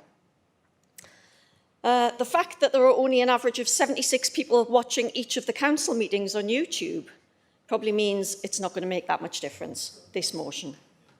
That said, I am passionate, and are the residents of this city, about culture and heritage of Sunderland and making it a great place to live and visit. The first paragraph of this motion mentions regeneration and that the council is investing in culture. What it doesn't mention is some of the culture that has been lost already or is about to be lost while under the stewardship of this Labour-led council. I'm going to start with the National Glass Centre. We've talked about it a bit already tonight. Does anyone in this room really want to be remembered for ending over 1,000 years of glassmaking in Sunderland? You may say we are not the ones ending it, but it is happening and council leaders are allowing it to happen. As a reminder, Benedict Biscop imported French craftsmen to create stained glass for St. Peter's Church in 674 AD. That's one hell of a legacy, ending 1,350 years of glassmaking in Sunderland. The FPIT Museum, a lot of money seems to be getting allocated to it, but it isn't scheduled to open until 2027. Will it ever happen? The promised land around the Stadium of Light. Is this council really going to allow planning permission to build so close to the stadium that it can't be expanded? We've talked already tonight in this room about how successful the club is at the minute. We've got to leave this option open. Sunderland Football Club have expressed strong opposition to it. It would be a very short-sighted decision and clearly not protecting the heritage or the ambitions of, by far, the greatest team the world has ever seen. And we pay for our tickets. Leisure services, with the best will in the world, the majority of Sunderland teenagers will not be visiting the Culture House. We want a vibrant city centre, but we don't have enough to attract people of all ages to the city centre. And making city life a way of life. People are concerned about the focus on social media, and more should be done to change that focus to encourage more healthy activity. And I look forward to hearing more about how the 1.5 million youth strategy investment mentioned earlier will address this in all areas of the city. The air show, people still talk to me about the air show. Personally, I loved it. People from far and wide used to come to the air show every year. It was much loved and brought visitors and their money to the area, up until it was scrapped after COVID, for reasons stated including carbon neutral goals. So how does that work when Sunderland Council partially runs Sunderland International Airport in Woolsington? Kite Festival, 1986 to 2009, 23 years of wonderful kite festivals that so many people enjoyed. The Sunderland Echo just published some photos in July 2025, Memories of the Wonderful Kite Festivals, it was called. Take a look if you haven't seen them. This council should be doing everything possible to protect those things that are in danger of being lost, and how about bringing back some of those we've already lost to truly protect the heritage of the City of Sunderland. Thank you.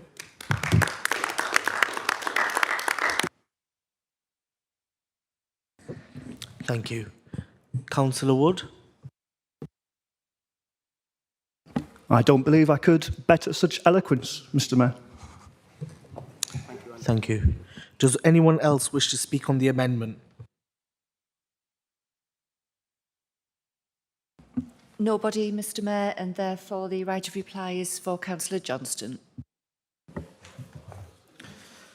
Thank you, Mr. Mayor.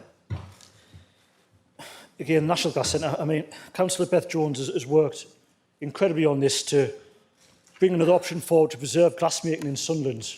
Again, I don't know how many times we've said it in this chamber, we don't actually own the Glass Centre. But we're doing what we can, what's under our control, to secure funding and to bring other things through which will help preserve glassmaking in Sunderland for generations to come. Regarding the football club, there probably isn't anyone in the city who's a bigger fan of Sunderland than myself. And if I thought we were going to bring something forward that was going to hamper the club in terms of their ambitions to grow in the future, I would certainly be one of the first people to obviously question that. We are in regular dialogue with the club, and we understand the ambition of the club. We want the club to grow, we want the stadium to grow. We also want more people living in the city centre, more people who will use the bars, the restaurants, and go to the matches themselves. So I'm hoping soon we'll be able to come to some sort of agreement that will be announced that there is a way forward regarding the sheepfolds for housing, regeneration, and the club to exist, which they can already. They can extend the south stand if they wanted to the same size as the north stand, and won't have any impact on the other side of Millennium Way, where the redevelopment is taking place.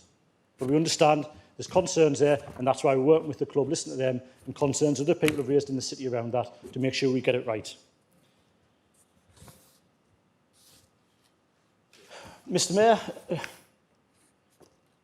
we've had the airshow conversation, we've had the kite festival. I used to work at the Kite Festival many years ago, and again, we're trying to re-energise what we're doing with events, and you can see that with what we've done by bringing the New Year's Eve celebrations to the city for the first time. It's about evolving and changing and listening to the public, and that's what we're doing as a Labour group in the city. And again, we'll continue to do that, Mr. Mayor.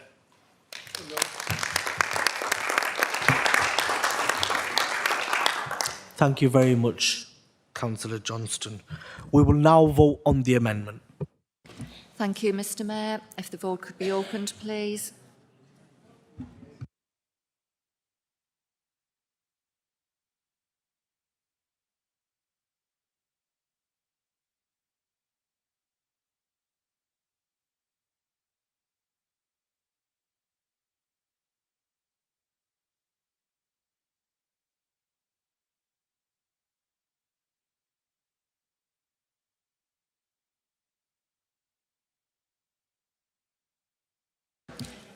And could the vote be closed now, please?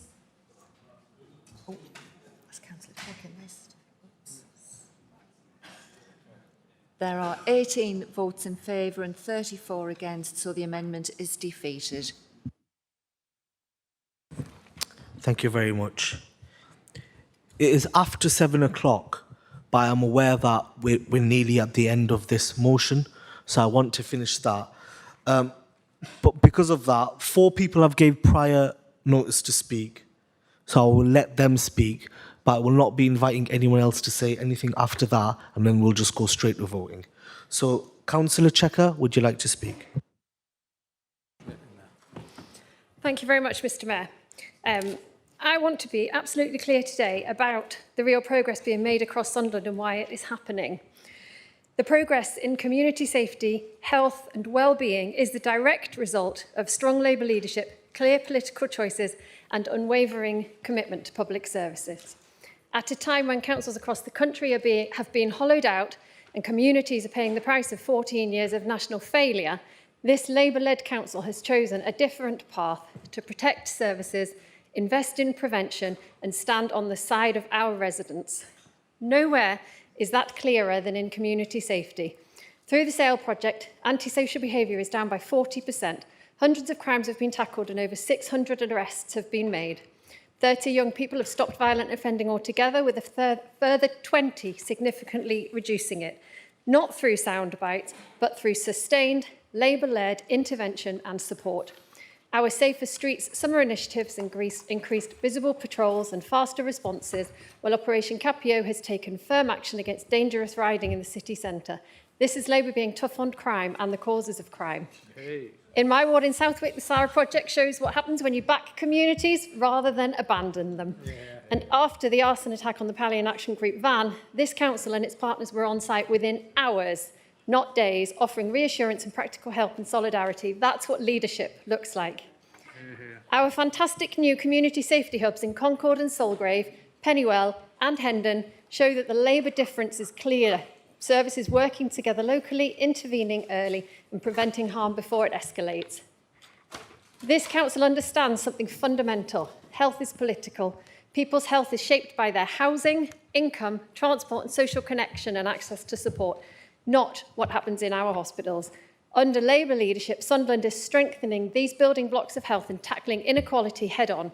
That's why we're seeing improvements in smoking rates, alcohol-related deaths, breastfeeding and childhood immunisations delivered through our Healthy City Plan and strong partnership working.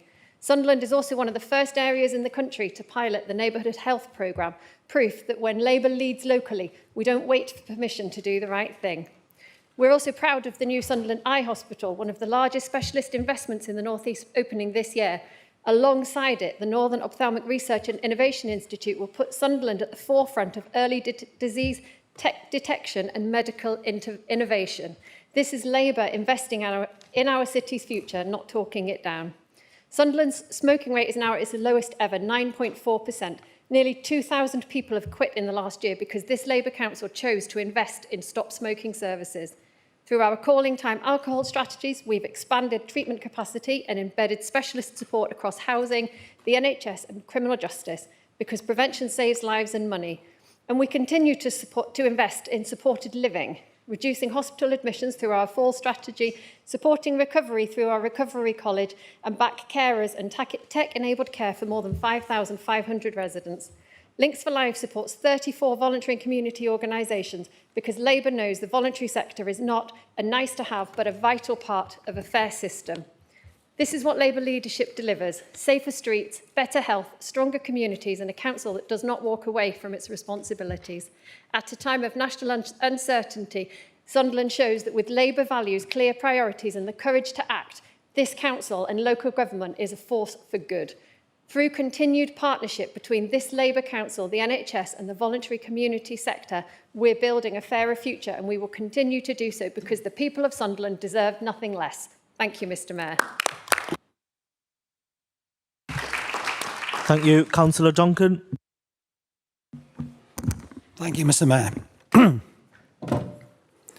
Well, there's been a lot of words tonight. I'll start with a little bit of agreement. What Councillor Checker says in terms of improvements in health is right. We sit in the health and well-being, and there certainly is improvement in that area, and that's something to be proud of. And in terms of pride, having lived in Sunderland for 65 years, and my family since the 17th century, I take no flaming lessons from people across there telling me about pride in Sunderland. But moving on, not all of the city is as good, because structural deprivation remains high in the city. Employment and economical activity lag behind the national standards. The city still continues to have multiple neighbourhoods within the 10% deprived areas in England. So when we criticise you, we're not criticising Sunderland. We're criticising because we think you can do more and you think you can do better, and we think that if you work with the parties opposite, that might happen. But that doesn't happen because you produce an advert. And I understand that. I absolutely understand that. It's coming up to May. The big bad wolf is at your heels and you're getting worried. I understand that. And that's fine. I'm going to be quick, Mr. Mayor. Sorry, Michael? I thought you said something through the tash. That was always just... I just wanted to pick up one particular point that was included in there, which says affirm our dedication to cohesion communities. And I just want to take the council back, because back in 2019, Sunderland Council approached a certain organisation to deliver the first event that was held on this site at the Beam, which was called the Voice event. And it brought in 120 different organisations. So not too dissimilar to the Cohesion, which I was actually invited to. I didn't have to weasel my way into. That was wonderful. And one of the things that happened at that meeting was that there was work groups. I can't remember whether you were there, Michael. I know Councillor Miller was there. He's not here today. And I know Mr. Mellier was there making a speech about how exciting it was going to be with the new city. But one of the things was that we had the then Chief Executive of Vaughan, who captured the work groups that went on and put all of those words together and passed them to the council. So the words I'm using are actually not my words. They're Sunderland Council's words from 2019, transcribed from what the voluntary sector said at that meeting.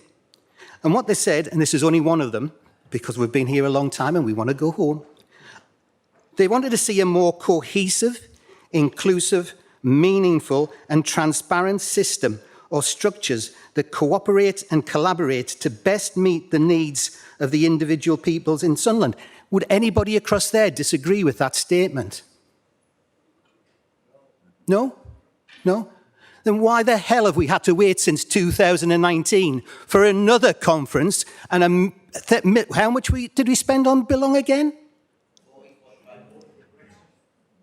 To get us exactly the same, because I've done an alignment of what was said in that meeting in 2019, and it exactly aligns to the 5 pillars of the council's strategy, cohesion strategy going forward.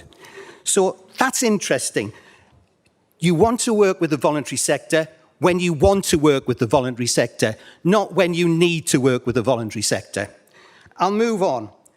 In 2022, our late colleague, Councillor Rowntree, passed the motion for City of Sanctuary. She said it would promote inclusion and welfare for people in Sunderland fleeing violence and persecution.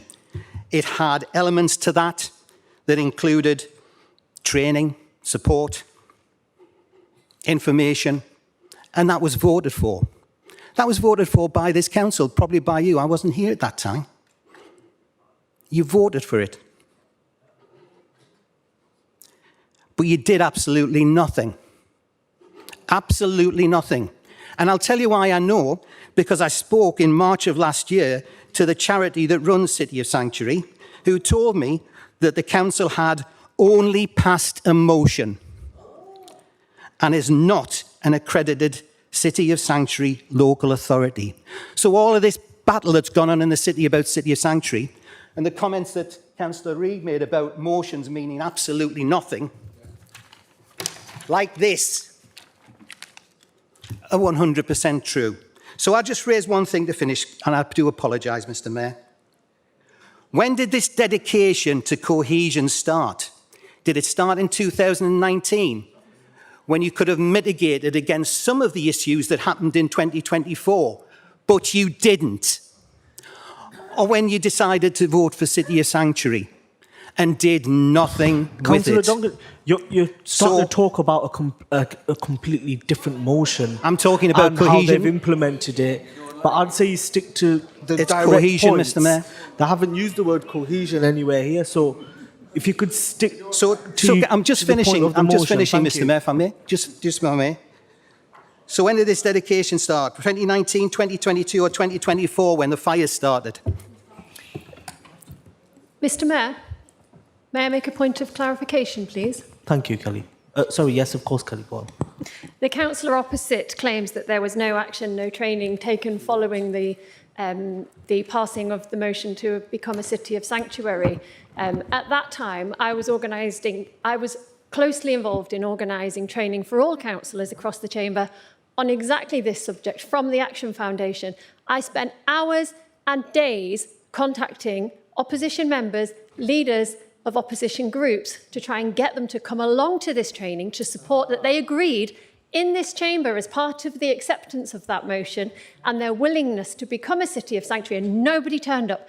Very few numbers actually showed up for that training, Mr. Mayor. So they cannot criticise that the offer wasn't there. If they don't choose to follow it up, that's on them, not on this Labour group. Every Labour Party member in this room attended that training. Thank you, Kelly. Point of clarification. I'll allow you to continue. Thank you. Point of clarification. I didn't quite hear what Councillor Checker said in terms of the training. What organisation did you say the training was from? Action Foundation. So it wasn't from the City of Sanctuary.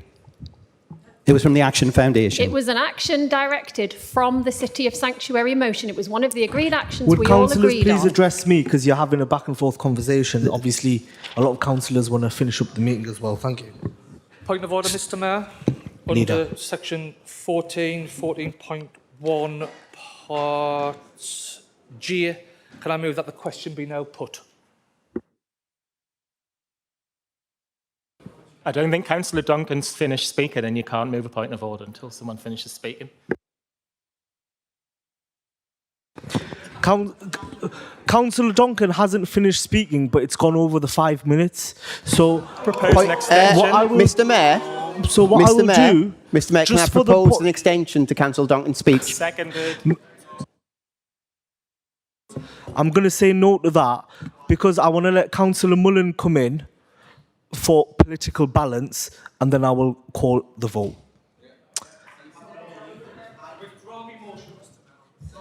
Thank you very much, Leader. Councillor Mullen. Thank you, Mr. Mayor. And if you're willing to be generous to Michael Dixon, I think the two of us will be finished in under 5 minutes combined, if you're willing to be generous to Michael as well. I want to return to a theme that Councillor Butler introduced when he said that Stephen O'Brien was potentially unwell, because I think whoever has written this has very obviously suffered from some very powerful hallucinations that might be substance-induced, because with every passing sentence, this just proves more that it's filled with self-delusion, hypocrisy, and sheer factual unreality, compounded by the fact that during his speech, Councillor Johnson ventured into fiction, and it's got to the point now where they've decided not just that they can have their own opinions, but they can have their own facts as well. The opening words of the motion under Labour's leadership invites us to remind the Labour group that much of what they are documenting here as their achievements happened under their previous leader, who they elected, not the one who they are now asked to give the credit for these things. And And the temptation later on when they ask us to instruct the leader seems entirely oblivious to the usual accusations from the Lib Dems that he is a yes man who is to be instructed. There is no acknowledgement at all that Culture House was actually funded by a Conservative government, and positive denial about the lack of funding for the Crown Works Film Studio. The motion boasts of safe, cohesive communities, despite the fact that the city has seen riots within the last 18 months, and then more recently the Labour Party has lost one of its safest seats to a party that it accuses of being far right. And just as a factual aside, if the swing in Hetton is repeated uniformly across the city in May, there will be more Conservative councillors than Labour councillors left in the chamber.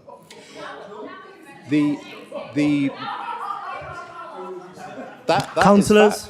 That is fact. Councillor Mullen, please finish your point. That is factual. You can do the maths yourself. The motion references years of specifically Conservative austerity, not offering fair funding to the council. But as we now know, thanks to Paul Wilson's appearance at scrutiny 2 weeks ago, Labour has deepened that austerity for this council as their so-called fair funding review has cut our budget over the medium term. There is a reference, as has been said already, to protecting Sunderland's heritage, but the Labour group has refused to back the campaign for the National Glass Centre, and when we brought the initial motion on that subject, we were told not to be nostalgic about heritage. They say that they are in favour of cohesive and inclusive communities, but they have rigged the council's procedure rules to block political opponents being able to set the council agenda, something which has benefited them in the short term, but not in about 4 months' time. They commit themselves to poverty reduction, despite the fact that this week alone, economic inactivity in the North East has reached a higher level than any other region in the UK, and the Joseph Rowntree Foundation has warned that there are more people in deep poverty now than at any point in the last 30 years, including, compared to 4 years ago, under Liz the Lettuce. Labour, it says, shows a lack of urgency and direction about this problem. They have vowed, as if emulating the chivalry of Sir Gawain in the Green Knight, to protect the NHS from privatisation. Protected from whom isn't clear. They are in power locally, regionally and nationally, so it was a mystery to me who posed this threat. That was, of course, until Andy Burnham attempted his return to national politics as the only health secretary to have ever privatised an NHS hospital in history. The Labour group was very obviously concerned and worried that he would return to lead their party and do this again. Point of order, fear Mr. not. Mayor. Rule 13.1, Part 2. I think Councillor Mullen thinks he's on a Radio 4 programme. Just a minute. No repetition, deviation, certainly. Yeah, so I think you should move on. I don't know what that point of order was, Mr. Mayor. Councillor Mullen, I'll let you finish, but please stay on topic. Thank you. Thank you. But Labour colleagues mustn't fear, because like us with the council procedure rules, Andy Burnham found himself on the wrong side of the Politburo's rule changes. And then finally, and my favourite point to make, as Graham Miller used to say it to us on Budget Day, this motion doesn't mention Washington or the coalfields once. That's obviously because you have politically given up on winning anything in Washington and the coalfields, and you are aiming to get a slim majority on the council within the Central and North Sunderland wards. But that said, the only specific areas that you mention in the motion are within the 3 wards that border the south of the Weir: Pennywell and South Hilton, Pallion and Ford, Councillor Mullen, that's 5 Deptford minutes. and Hendon. There And is you an aren't going to be extension, winning Mr. Mayor. in any of those wards. I second the extension, Mr. Mayor. Thank you. Councillor Dixon, I know you were due to speak. I've let one representative from each party speak. So I do apologise. I will let Councillor Johnston his right of reply and then end the council meeting, just because we've gone over half an hour. Councillor Johnston. Thank you, Mr. Mayor. I just want to say thank you to everyone who's contributed tonight. And that's how politics should be in this chamber. When we bring motions forward and speak, we all have different political views, and that's fine. That's how we challenge each other and how we can progress and move forward. And we know the elections is coming. We're all up for election, it's all out. And despite what's been discussed tonight, things will run much deeper than that when we come to May, because people will have a clear choice on the ballot paper in May. And that's, do we allow our city to go down a road of hatred and division and challenging vulnerable people and causing them for all the troubles that we have in the country?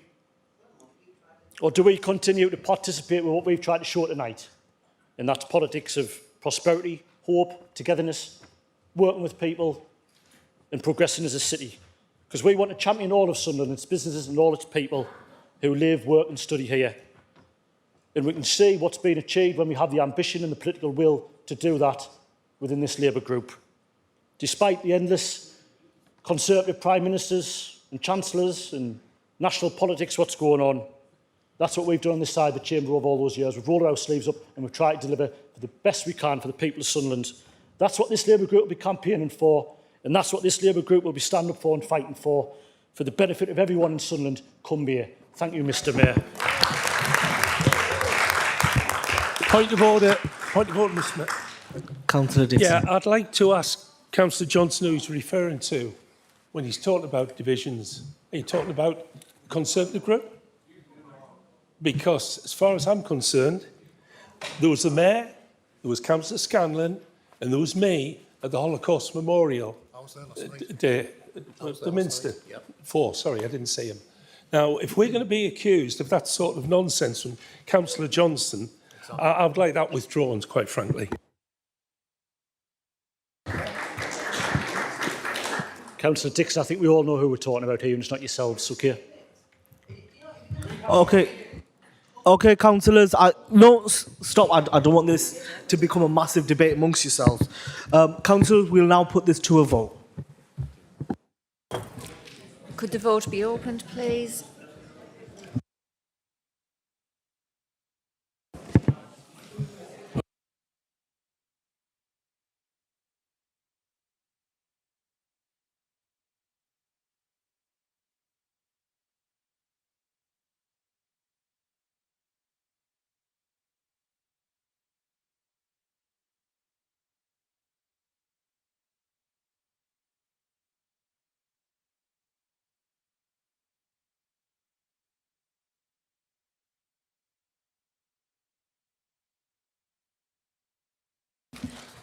Can the officers close the vote now, please?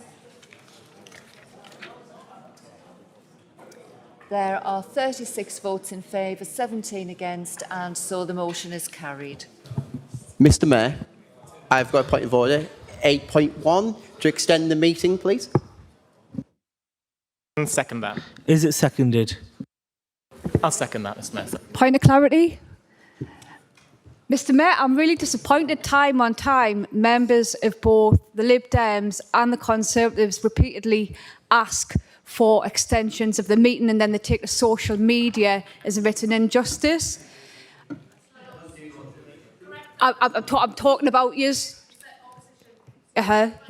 Okay, yeah. councillors, put your hands up if you're in favour of extending the meeting. Mr Mayor. You can't just say Mr Mayor and keep No, I think point of order or point of clarification. It's a pertinent point. You said to me that people can't misuse the point clarification. The Labour Party opposite has just misused it there.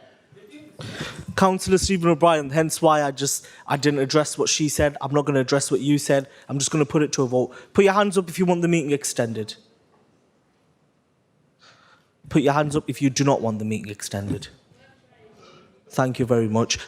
On a point of order, Mr Mayor. Please remember to take your rubbish with you. That concludes the business of the meeting. Thank you.